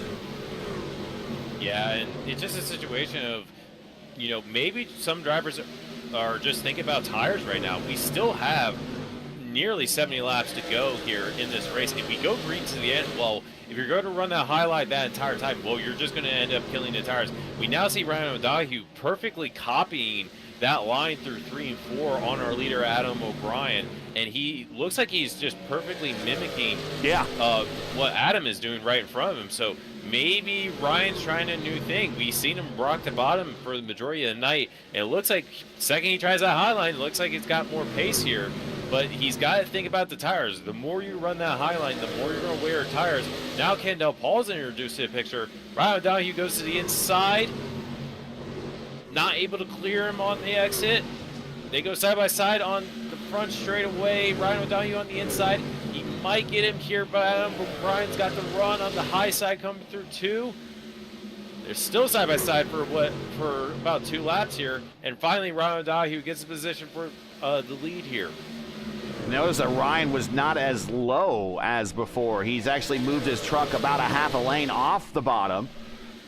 Keep in mind, a lot of that has to do with tires that are 53 lap old. Then he goes to the middle lane now, and now is able to kind of run the same line that the preferred line of O'Brien. When do we see final pit stops? Well, I'm assuming I think we're 13 cautions into this thing. Hopefully, by my count, hopefully I'm not wrong there. But if we are probably sure bet that we're going to see another caution before this thing comes to a checkered flag and it's a finale. And they'll come to pit road under caution. But do we see green flag pit stops? Do I wish for too much? I think it's a situation where if one person goes for it, a lot of people. Oh, nope, we're not going to get it. 48's going sideways. Second we talk about it. Oh! Big hit from James Hodgson trying to avoid that. And the 48's damage. It is crab walking right now. And it's contact with the, let's see what happens here. I think it's the 53 gets into the side of him. Just send it in the middle. 48 slides. And then he comes off the wall. And unfortunately, there was just another line of trucks coming. The 88 nails him. That might be day done for the 88 with the velocity there. The 1 goes to the inside wall. The 38 just bangs off a couple walls. He might be okay. Hearing from pit road that there was suspension failure possibly on, say, Lewis Hayes on his truck with that collision. And there you clearly see the 48 of Joseph Greathouse crab walking there. And yeah, that is a lot of bad camber. That is no good. No bueno, as they say. It's a little bit more than just some bad camber, I would imagine. I imagine there's some bent toe links and whatnot in that situation. So into our 14th caution, I believe now. As the leader is Ryan O'Donohue, Kendall Paul second, Sam Crow. By no miracle of the broadcast messiah, he is now in third. Austin Hunt is fourth, and John Hodgkins. Give him a shout out. We've seen him bounce off a number of people tonight. He has worked his way, a little drive to survive strategy, and that blue and orange number 72. He is now up into the 5th spot. We have had people come to pit road here at lap 189. Paul Witt, Sisler, O'Brien, Roberts, Edwards, Craven, Osterman, Duda all came to pit road. Yeah, Adam O'Brien is the first one in the pack that's pitted for tires. So he'll line up in the 11th place position. So they got a bit of work to do. But anything says with how last night's race went. Well, let's talk about the work. I mean, how much do you have to push knowing that possibly the trucks in front of you all still have to stop for new tires at some point? Well, if we go to green to the end, well, this is your set of tires. They know this is their set of tires to go to the end. It's just a matter of if we go green to the end. If you go green to the end, they're easily going to catch everybody in front. They're on 60. It's not a bad gamble. Well, it's not a bad gamble. Yeah, I mean, we've also seen that if you lead with older tires, you can defend for a while. As we go green flag racing one more time here with 58 to go, as O'Donohue pulls away. Kendall Paul in second, Sam Crow third. Austin Hunt on the high side gets a shot on Crow. Move Hunt, up to third. Crow back to fourth. Houskins still sitting in fifth. Wags up to sixth. Paul Witt in seventh. With that difficult race he's been having, we talked about him. Adam O'Brien with the new tires in eighth. Logan Edwards in the wall in the back there.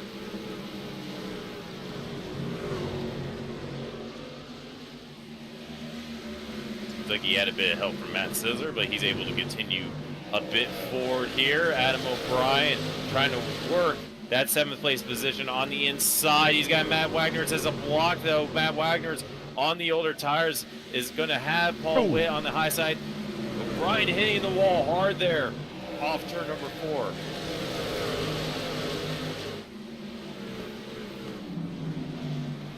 Tony Ford needs to get to the bottom, but he isn't his preferred line, so maybe he does it squirrely off the corner. Side by side in front of him, the 29 and the 72.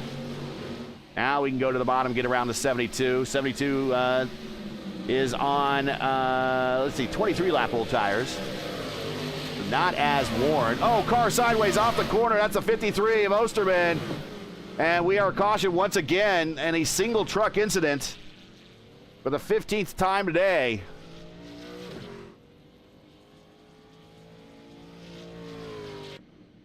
All right, so now I guess does O'Donohue stay out, hold that track position, or does he come to pit road and get those new set of tires, knowing, yes, there he goes, off the banking. Yep. I was just saying this is probably a safe call to come to pit road. You might get another caution after this, but the caution opportunities are getting fewer and fewer after this. Yeah, they are indeed. The only concern I have is that it's only a 9-lap difference between tires, I believe. We only got 9 laps green flag running, so it's not that big advantage of 60 laps that everybody else of O'Brien and Logan Edwards had earlier in the race. It's now only a 10-lap difference, so you're going to have to fight a lot more in order to get back towards the front here. This caution brought to you by Admin Box. Race control, touch of a button. Learn more. Click on their link in the description.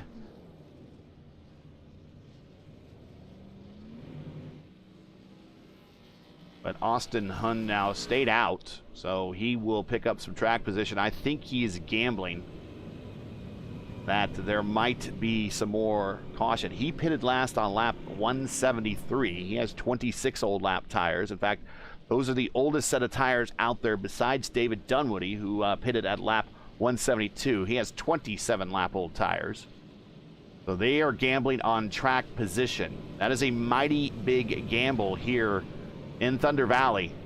Track position doesn't always guarantee you success, but with the field starting to whittle down now with attrition, it might not be a bad play. Currently, we started this race with 28 trucks. We have 19 still running, 16 on the lead lap. We are in our 15th caution, I believe. Going green next time by with less than 50 laps to go. Allwit, who's had a difficult night there in the Admin Box truck. He will be alongside Austin Hand, who is the defending champion. I say Austin Hun, excuse me. I have another league where there's a Hand that runs in it. It's out of habit there. My apologies. Austin Hun, former winner here in the series. Defending champion here from a season ago in the spring race. In the 4D Racewear truck. Jim Herrick owns that team. Good friend of the channel and the IndyCar community. We got O'Brien. We will continue to watch him, and Sisler. That's your top 5. Green flag is out. We're back underway now. Less than 50 to go. Hun takes the lead. O'Brien second. Witt in third. Witt did not get the greatest start there. Adam O'Brien gets a massive launch from that third place position. Matt Sisler slots into that third place position. Paul Witt drops back into fourth. Jim Duda, we haven't seen him since the first stage, really. He's back up into the 5th place position. David Dunaway, we really haven't talked a lot about him. He's in 6th. Kendall Paul trying to work his way back up to the front. He actually got around him. Brian O'Donohue is now back into the 6th place spot, trying to get back inside the top 5 here. We got a car in the wall there. Austin Hun, purple lap, a 126.5. So again, clean air, clean racetrack, but right with them and not letting them get away, Adam O'Brien.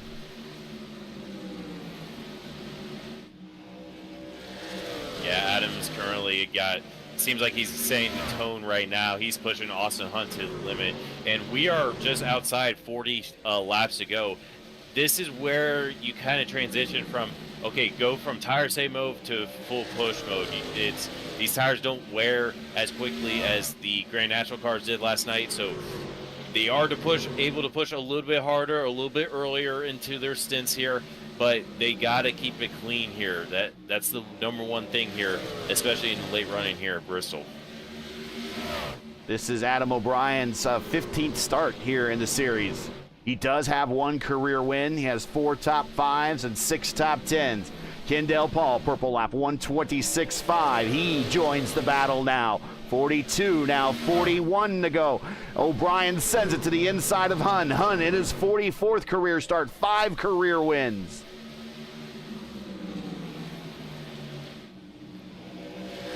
Matt Sisler in his 16th career start. He has 1 career win here in the Truck Series. So all looking to add to their win totals here, all up in the top 3. And Kendall Paul, we know he has an accomplished resume here. Yes, he does indeed. He has the most starts of any other driver in the Truck Series. This is his 75th start of the series. He's currently in the 4th place spot. He's been inside the top 5 basically the entire night. Not only in tonight's race, but in last night's race as well.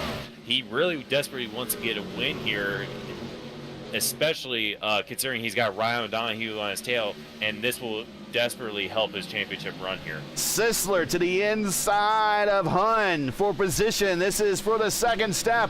O'Brien starts to pull away. And Sisler on by, and he brings Kendall Paul with him. Kendall Paul trying to hold that bottom line, able to get that position. Now that allows Ryan O'Donoghue to make a move on him. O'Donoghue clears him. They're on slightly fresher tires. We'll see what happens. We're about 35 laps to go here. We'll see if they're able to catch Adam O'Brien out in front. He's currently setting the tone. He's setting the pace. But the more these guys fight, the more they're going to wear their tires. And that's just going to hurt their pace in the long run. Adam O'Brien wants them to fight as much as possible. And right now they are. O'Brien pulling away by about 4/10 over Sisler in this battle with Paul Sisler and O'Donoghue. Kendall Paul to the inside. The eye of the storm is right here for P2. Banging wheels coming off the corner.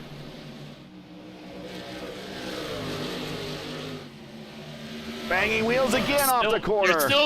They're still making contact side by side through the corner. Adam O'Brien is loving this, just trying to pull a gap there, just bang wheels, but don't try to wreck each other. They're hitting the wall. Matt Sisler on that outside. Not this time. He glances the wall there, and this is holding up Ryan O'Donoghue. They're dropping massive pace. Matt Sisler. Oh, Sisler goes way up to the top, and he yields, but Duda goes on by. Yeah, got really loose there and hits the wall. Now he's trying to fight for the remaining top 5 position. Mr. Excitement's on his inside now. Meanwhile, out in front, Kendall Paul has closed that gap significantly to Adam O'Brien, and now they got lap traffic. Lap traffic's involved, yeah, and that's the, let's see, that is the 38, I believe, and he just ducks in out of the way, Randy Dunlap, and stays low. Lets the faster leaders on by. Great racecraft there.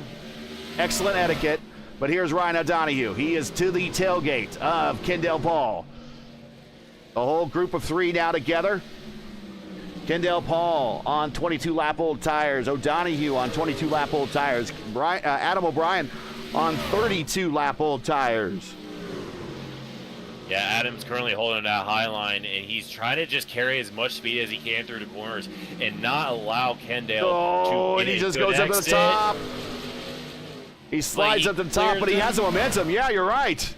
He cleared him. That's basically what he's trying to do. He knows he's on more worn tires, but if he holds that outside line and just gets good runs off the corner, well, Kendall can't really do anything if he can't clear him. So, and he's keeping this in mind. Now that allows Ryan O'Donoghue to get to the outside of Kendall Paul.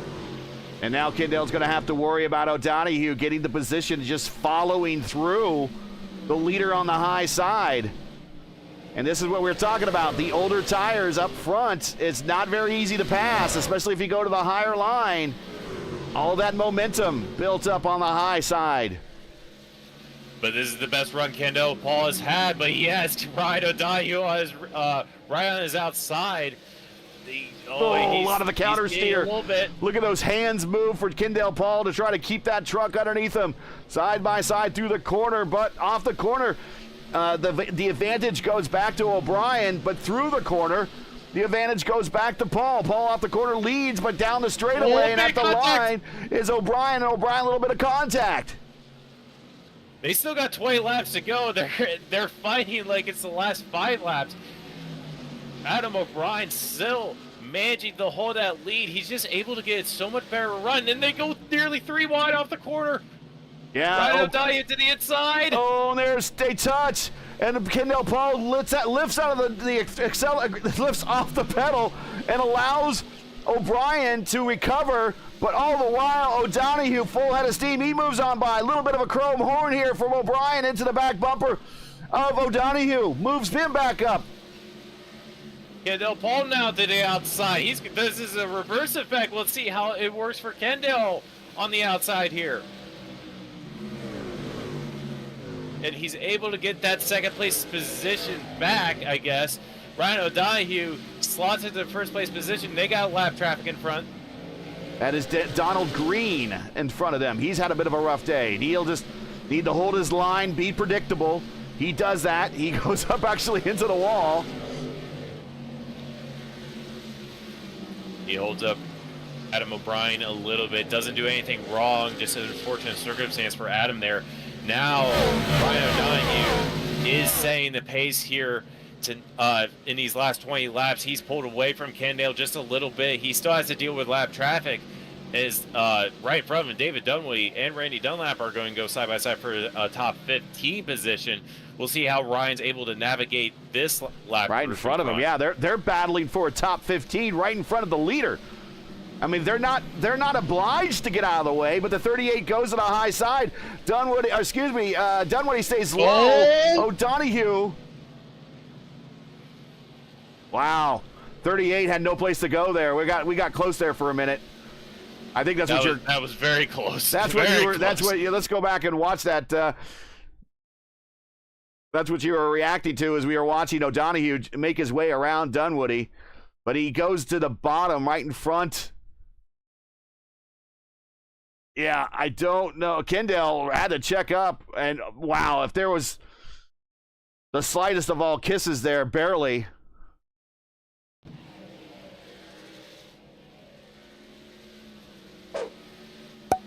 Meanwhile, back out up front, Ryan O'Donoghue has actually lost a little bit of time last time around to Kendall Paul. Kendall was about 10th quicker. This time around, now it's Ryan O'Donoghue going a bit quicker. Adam O'Brien's still in third, but he's got Jim Duda and Mr. Excitement, Justin Osterman. They are fighting in the background, but they have gained a significant amount of time for that third place position here. Duda was fast in practice. He was among one of the fastest drivers in practice. He started this race in 4th position. Adam O'Brien started 6th, currently runs in 3rd. Ryan O'Donoghue, though, your leader, he has caught the 48. 48 pulls down out of the way, allows the leader on by. 10 to go at the line. More and more looking like, unless there's, I'm going to say it here, I'm going to knock on wood, unless there's a late caution, more and more looking like that this might be the breakthrough. And off the schneid win for Ryan O'Donoghue. And at 15 seconds a lap, these last 9 laps are going to go by quickly, but a lot can happen here in Thunder Valley. Kendall Paul solidly in 2nd by himself.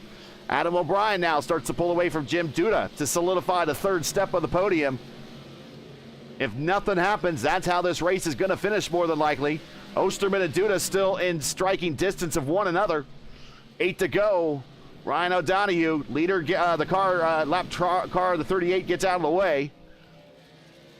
At the line, 7 to go. Ryan O'Donoghue looking for win number 5 of his Archway Industrial Truck Series career in his 31st start. Yeah, Ryan O'Donoghue, he actually has the most pole positions of this series, but he hasn't been able to capitalize it. 11 pole positions total in the Truck Series, but not able to capitalize on wins. You know how much he wants to try to win. We mentioned it last night in his interview where he got 2nd, and it just seems like he's been struggling to break through this season so far to where he's been up front in every single race we have seen so far, but he's not been able to capitalize. Is he able to break through and just close in on these final 4 laps here and get his first win of the series, of the Truck Series? Yeah, it reminds me again. I'll go back and use my IndyCar knowledge. I remember when Greg Moore, when he was still racing IndyCar, he got his very first win, and it took so long for him to get his very first win, but he finally did. And then after that, the wins came rapid and quick for him. Then another, then another, then another. And all it takes is just, getting that bad luck behind you and looking forward and getting all that positive momentum. And right now, Ryan O'Donoghue has all that positive momentum. As we are not quite to the white flag lap here. That will ultimately end the race because I don't think white flag is out. Yeah, and so next flag ends the race. A half mile to go down the backstretch. The white truck on the white flag lap, cleanly through 3 and 4. And the man gets his first win this season in the Rogue Energy 250. Ryan O'Donoghue with the win. He did a 50-lap stint there at the end to win by 3 seconds over Kendall Paul. Really, I mean, he pulled away there at the end. We have a wreck after the finish line there. Jim Duda's hard into turn 1 wall. He actually got turned by Osterman after the line. So let's just see what happened. I don't know if it was anything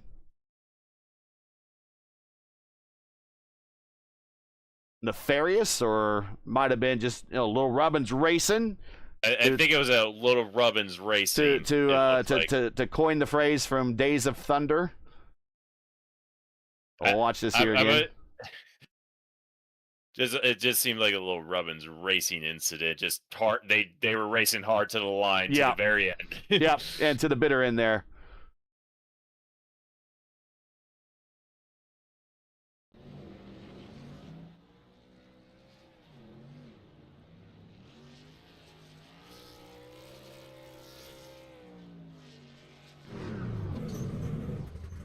Try to get a drone shot here that's not all in his face. There we go.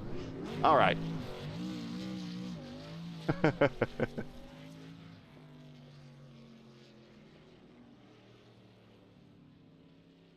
And this winning moment is brought to you by Rogue Energy. Rogue delivers clean energy and focus with no jitters and no crash, helping you stay sharp when it matters the most. When everything's on the line, focus makes the difference. Use the promo code AMA24 at rogueenergy.com for 10% off. Your link is in the description, and he is driving the truck up the victory lane, which you can do here.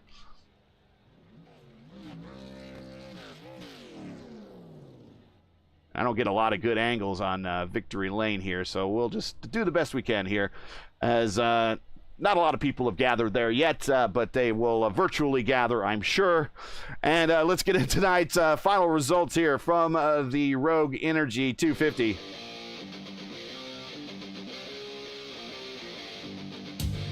Ryan O'Donoghue with the win, breaking the dry spell that's been ongoing this season. He beats Kendall Paul, finishes second. Adam O'Brien with a great podium finish. It was almost looking like O'Brien's night. We'll talk to him very shortly. Judah comes home fourth, but finishes sideways in turn 1 on the cooldown lap. Justin Osterman comes home in 5th. Sisler in 6th. Paul Witt in 7th. Hodgkins, Sam Crow, and Matty Wags round out the top 10. Austin Hunn unfortunately could not defend his win from a season ago. Comes home at 11th. Sean Robinson 13th. Logan Edwards could not defend his podium from a season ago. Comes home 13th. David Dunwoody 14th. Ted Craven 15th. Green, Dunlap, Greathout, Hodgkins, and Graham round out the remainder of your top 20. Say Hey, Lewis Hayes, Christian Light, Miller, Gates, Van Ostrin, Meadows, Kirk, Sharp, Wilson, Witz, your top 30 there. All these drivers have had some issue earlier at some point in the night. Just a rough night for some of these drivers. But hey, as they say, that's Bristol.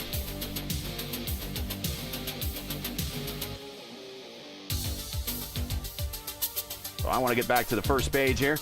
And let's queue up some replays, get into the interview room.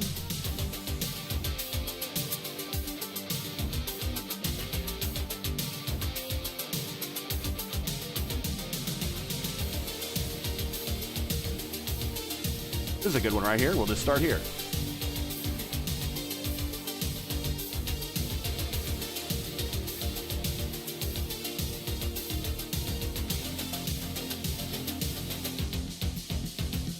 Kendall Paul with the purple lap for the course of this race. So fastest lap goes to him.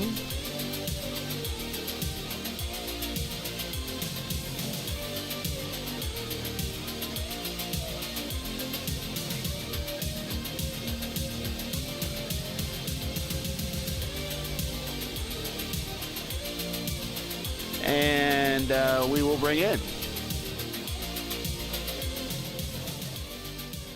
Adam O'Brien. We cue the music out. And bring in our third place finisher tonight, Adam O'Brien. Joins us in the booth here for the Rogue Energy 250, finishing on the bottom step of the podium. Congratulations. Almost kind of looked like it was going to be your night. You almost had an ability to pass, win at will on the high side. It took a little while for others to kind of figure out what you were doing, to kind of get up there and mimic you.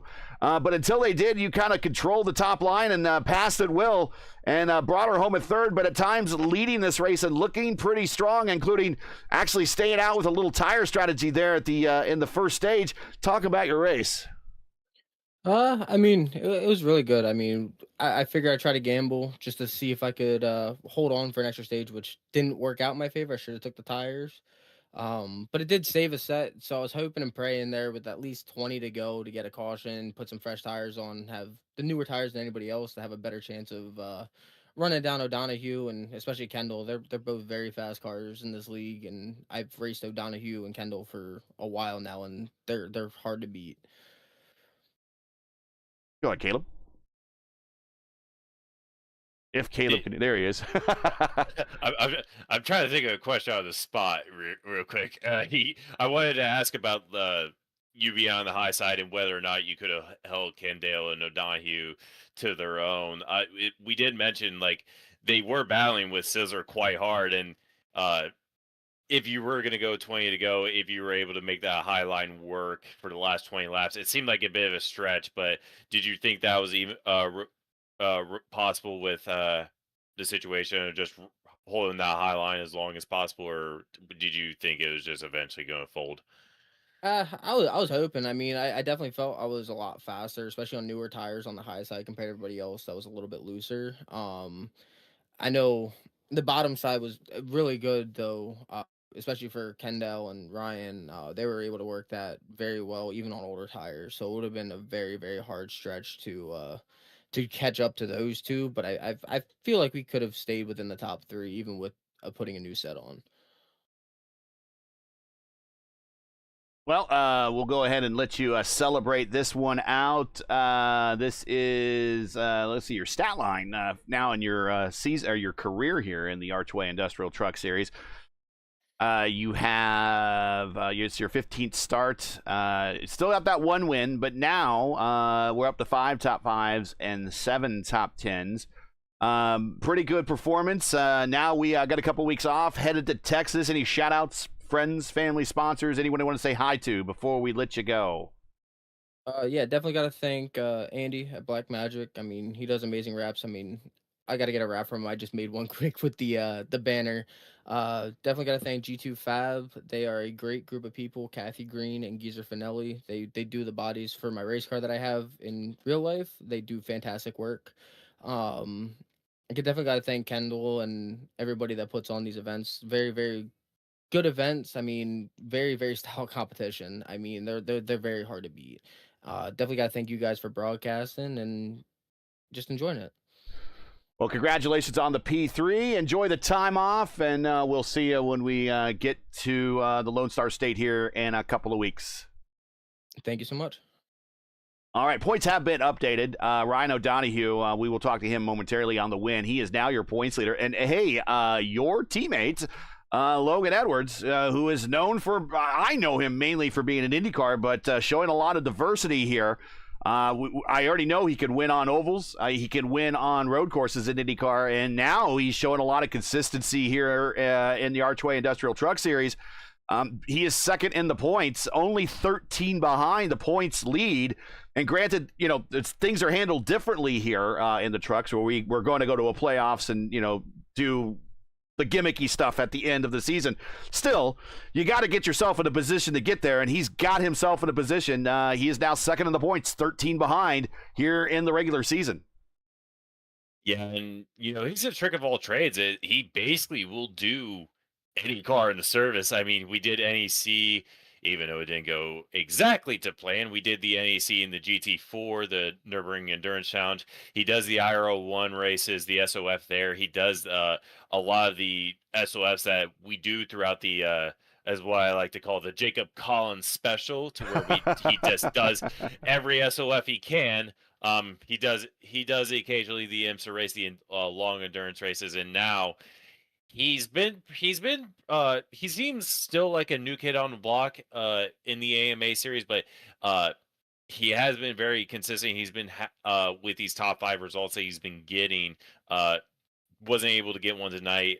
Finishes in the 13th position, but it was slipping away here tonight. But he had a very fast truck throughout the middle portion of the race, and we'll see what he's able to do. What next time around, which Texas. is Texas. He was able to finish top 10 in open last time we were there, even with a setup that could have been significantly better, but we'll see how he's able to do there. All right, let's bring in Kendall Paul. He joins us now in the booth. Kendall Paul finishing second today. A pretty consistent race for you. Started up front, stayed up front. Stayed out a lot of a trouble, too. Managed to bring the truck home in one piece. Faded a little there at the end by 3 seconds to Ryan. Looks like Ryan had a lot of late pace here in that late green flag run. But a good finish, nevertheless, to get, I guess, the rest of the season rolling for you after kind of a hit and miss start to the season for you. Yeah, it's been a rough one, and it seems like every year it's a rough one for the start of the year for the 78, and finally got the ball rolling and back in the right direction. I was just looking at the standings and that sort of stuff and the points, and I think this is the first time I finished inside the top 3 in the truck series. Don't quote me on that, but it feels good to finally get back into the top 3. And I thought we were going to get a good finish there at Rockham last week. Caution doesn't fall our way, but turn around here at Bristol and finally starting to feel back into championship form. Yeah, this is actually a milestone start for you today. By count of Sim Racer Hub, this would be your 75th career start here in the Truck Series, with 3 wins, now 38 top 5s and 60 top 10s. And now we're heading to, we got a little bit of time off. We're headed to Texas, a race that your sponsor is going to be sponsoring. So I guess it's time to get up on the wheel and give the sponsors a win now with a little bit of positive momentum from the short track here in Thunder Valley. Yeah, and this meat of the season's always been really good to us just for the 78, and really all the Interstellar Esports guys is we get into some really good tracks that all of our team is very strong at. Texas is one of my favorite racetracks, the mile and a half, and I feel like our mile and a half program are just dialed in. So I'm really looking forward to Texas Motor Speedway, put on the SKP Storm Tracker 78 colors here in a couple of weeks. So we're really looking forward to that one, and really promising after tonight's race for getting top 3 at Bristol. It used to be a track of some of the guys.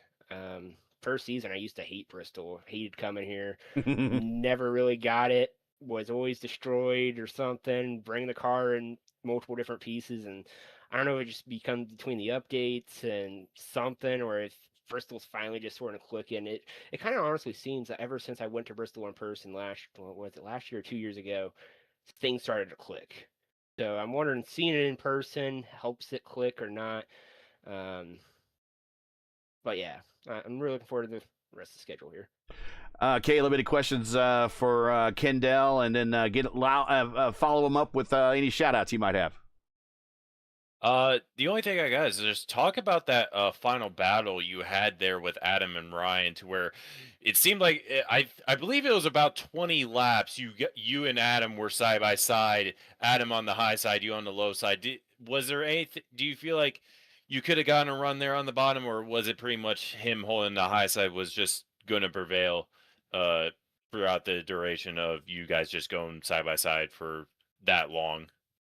Really, the first 3 laps, I was actually 100% trying to get around him, and then I found that I wasn't getting a run, and I was going to have to create something, so I was just trying to stay steady alongside, hope he burned his tires off on the top, and it never really happened, and Adonahue, credit all him, he made, probably the cleanest move 3 wide down in the bottom, and me and Adam got together, and that kind of gave him the lead, and I was talking to him in the waiting room. I kind of felt like his bulldozer a little bit, getting into the field, creating the holes for him, and I think that allowed him to save the tires. And just, I don't know what to do differently there, or try not to get alongside of some of these cars for longer, because we had a hard time getting around Sizzler for the longest time, and there's a couple other trucks we had a hard time getting around, and had to put the elbows up just a little bit to get around them.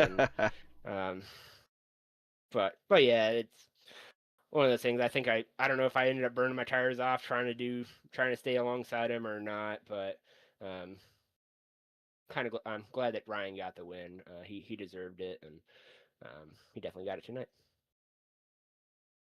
Shout outs, friends, family, sponsors.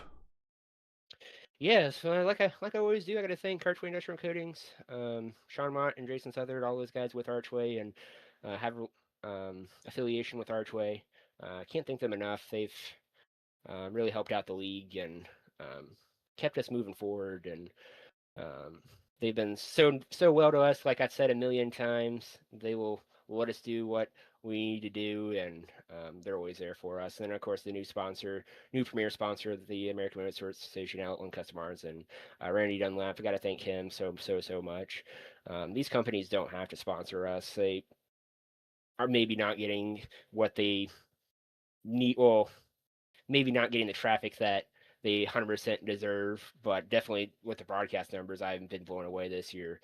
So that's definitely 100% paying off for them, and I'm so happy for them. And I can't thank them enough. They've been a tremendous help to me and the league, and it is all possible because of them. But got to thank all the contingent sponsors and related sponsors: Black Magic Studios, Admin Box, Track Racer, Rogue Energy. I always forget SimShot for some reason. They're the new kind of contingent sponsor. They're providing the championship prizes this year, so I got to thank them as well. I keep forgetting them, so I got to thank them so much, and got to thank all the Interstellar Esport team. A little bit of a rough night for two of our guys. John rebounded back up to 8th, so a really good night for him. So proud of that effort, and hopefully we can get on the right track next week in the Grand National Series at Kansas, and yeah, I guess the Backwood ARCA Series at Kansas here Sunday. So hoping we get the team ball rolling at the right direction. I think all the staff, they've been amazing, and we've kind of gone through a little bit of a deal that we had to deal with, and they've handled it professionally, and I can't thank them enough. So thank you. And then I gotta thank you guys up here in the booth, and Gary for filling in. It's good to finally talk to you in a VC, because it seems like every time somebody pinch hits in for a broadcast, I have not been able to get to top 3 or anywhere close. So it's good to talk to you in the broadcast. Well, if Burf keeps going on all these vacations, you got at least another chance for me to be in the booth remainder of this season. So maybe there might be a third op. I don't know. We'll find out. So maybe this time Gary told me about this before the race started. Apparently Murph has gone on a vacation to Disney World to where he didn't take his kids with him, and I feel like if I was his kids, I would hold that against him for the rest of his life. But so maybe with these vacations it'll be a full family affair at least. It was this time. Yeah, it was this time for sure. Well, hey, Kendall, are you going, speaking of vacation, are you doing any, I don't know it's a vacation for you, but I know it involves traveling. Any storm chasing next week? Possibly looking at a few windows next week. Kind of depends. I got, sadly, 2 midterms next week. So. School counts, yeah. School's more important. Interference here, but once the midterms clear out, I got a clear schedule, so hopefully we'll be going out and to do some chasing. All right, well, if you do, good luck, stay safe, and we'll see you in 3 weeks when Murph returns in Texas. Sounds good. Thank you, guys. That is Kendall Paul finishing second here today. Let's bring in Ryan O'Donohue. Here he is joining us now in the booth.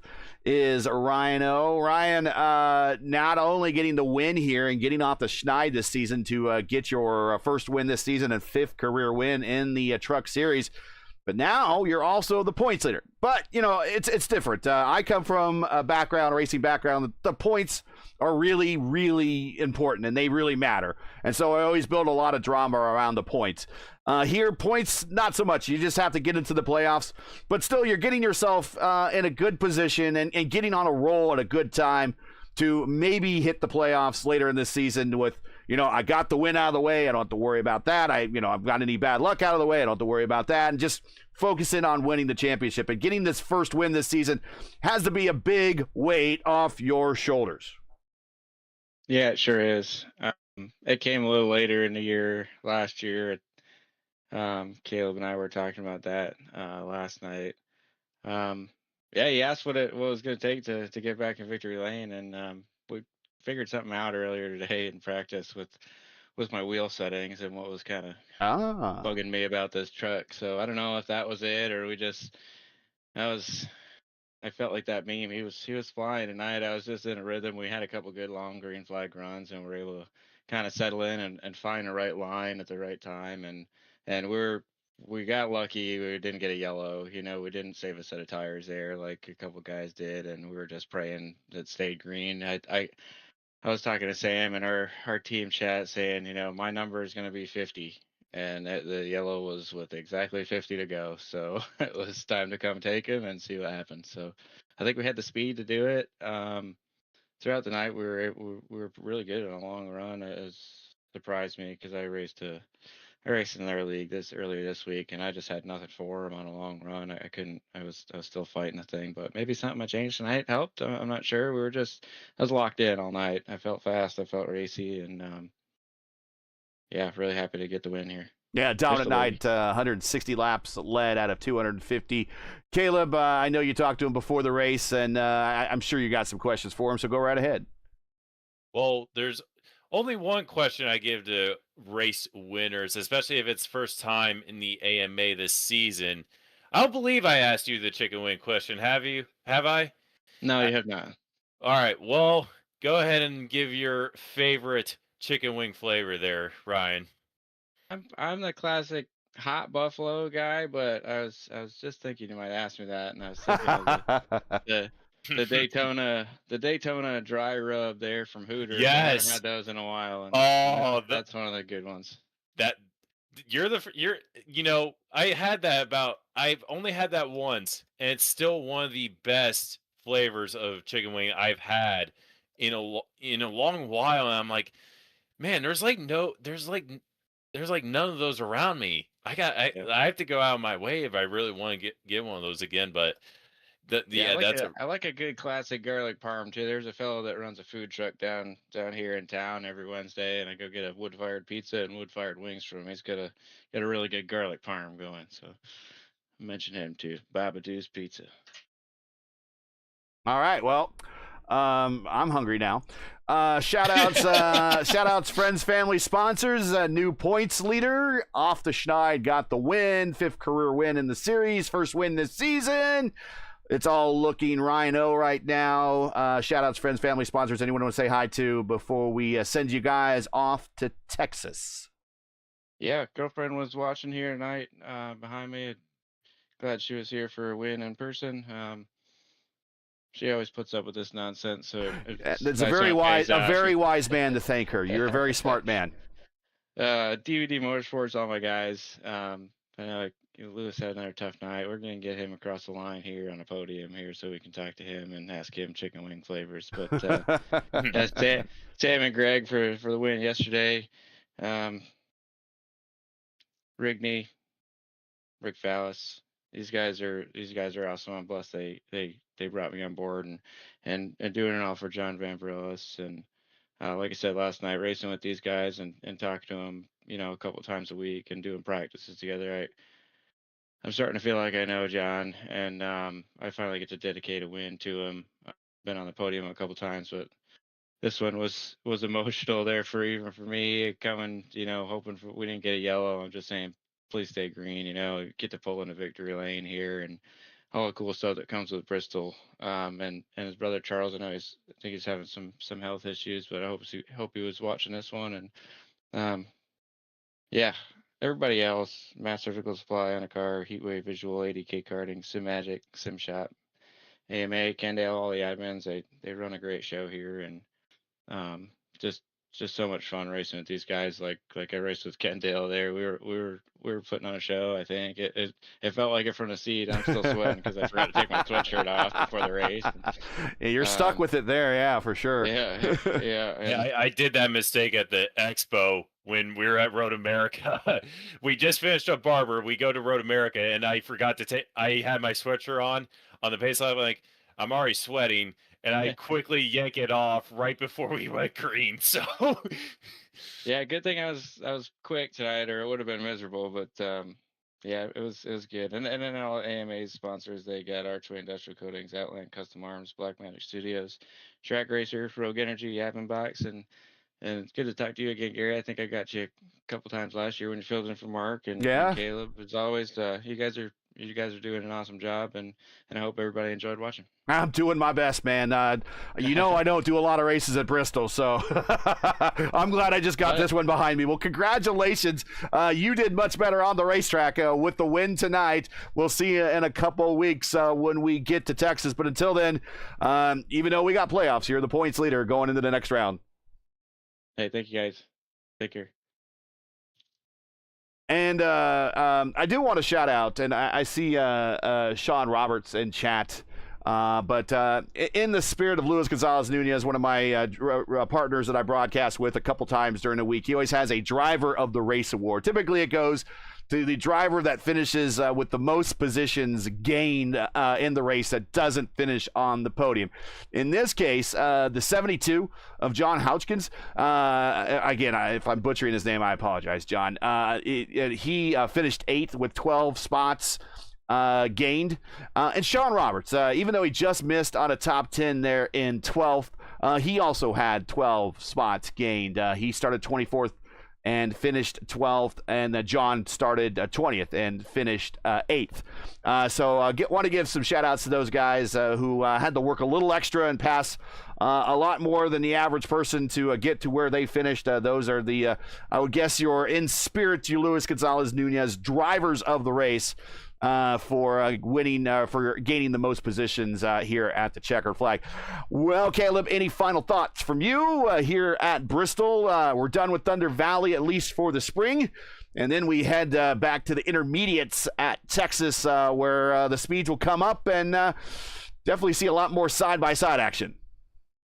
Yeah, and thankfully, it was clearer than last night. Only 15 cautions this time for 66 laps.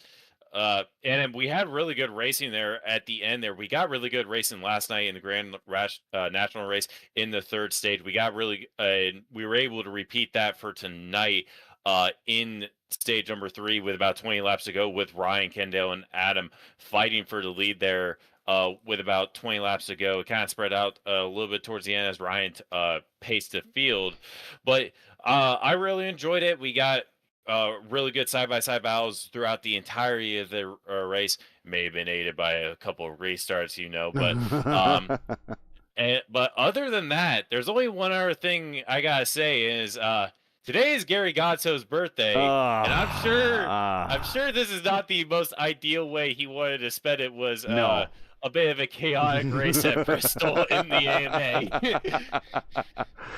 AMA. No, we made it. We survived, and I appreciate it. But yeah, other than that, I'm looking forward to Texas in a couple weeks. I'm looking forward to Kansas next week in the Grand National Series. Should be a good one. Murph's going to be back in the booth. The Batchbirds will be back next week. I know, I think you said 15. I thought it was 15. Sim Racer Hub says 17 for 59, but I think when you extend a caution, it throws another caution, and it adds that total. I believe that's the case. So officially, iRacing says 15. 15 for what? 66. 15 for 66. 15 for 66. Okay. So, yeah. Much less than in the past. Much less than previous years. Right. More than normal for me, but I have to get one of those in my system at least once a year, and this might be it. But that's the only thing I think. It's been a pleasure to be here for the last couple weeks to serve you all in the league and the sponsors. I hope you guys did justice. I'll probably be back later this season for another race or two as Mark takes mini vacations. That may not entirely be necessary, but for Mark's mental health, he might really need them. So we want Mark with good mental health. So I will probably be back in the booth at some point this season. But hey, thanks for putting up with me and my mini IndyCar mentions. And hey, don't forget, the month of May is coming up. So hey, check out some IndyCar action, would you? And the most important racing month of the year is in May with the Indy 500 coming up. And of course, the fixed Open Indy 500s will be right here on P1. We'll have one race each sometime in May. Just pay attention to our channel. And in fact, I actually got those at least holders up right now on the channel, so you could set reminders off that. And hey, if you qualify fast enough and show up in one, I hope to see some of these stock car guys in the Indy 500s, one of the ones we cover. And good luck, best of luck. But they're all on the channel. So I just want to thank everybody for putting up with me, and pleasure to be here. But let's wrap this thing up and get our weekends off to a good start. We got some big stuff happening this weekend. We got next week is WrestleMania, but Velocity Online Racing has their championship race tomorrow at 2 p.m. Eastern time over on their channel. AEW has Dynasty. I'll be watching. I like my wrestling, so I'll be watching them on Sunday, and then we'll have two races on Sunday actually.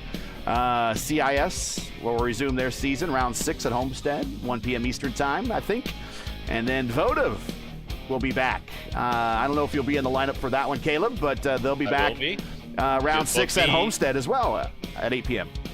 Yeah, both me and Logan Edwards will be in the lineup. I haven't done any practice, and unfortunately with me going to Mid-Ohio for Lemons this weekend, I might show up right when the green flag drops.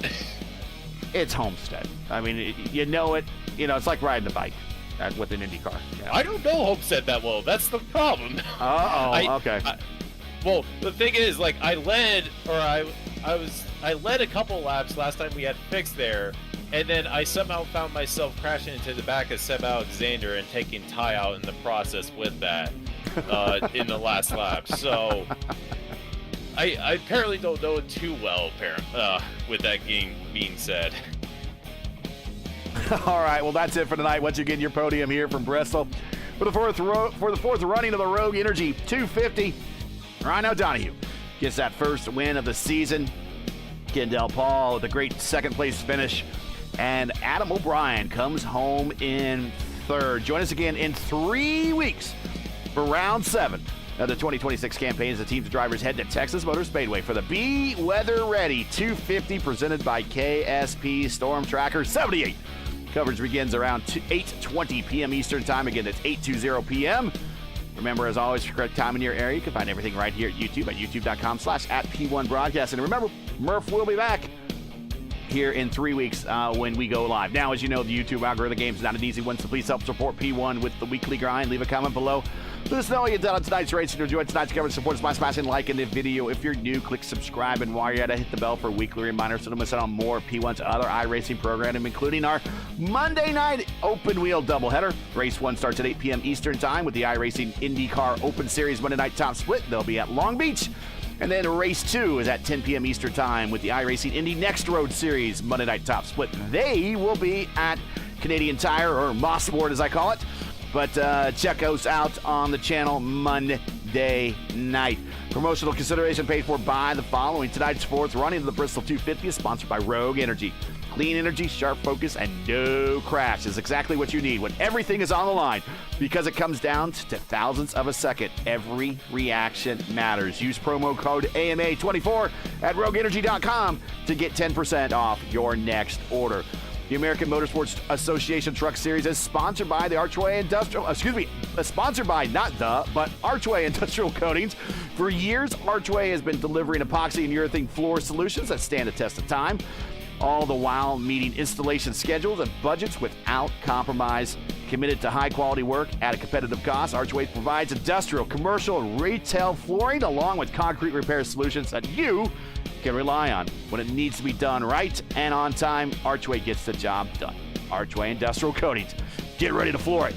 Once again, thank you to all of AMA's key partners: Outland Custom Arms, Sim Shop, Admin Box, Track Racing, and Black Magic Studios, and of course Rogue Entry for their support this season.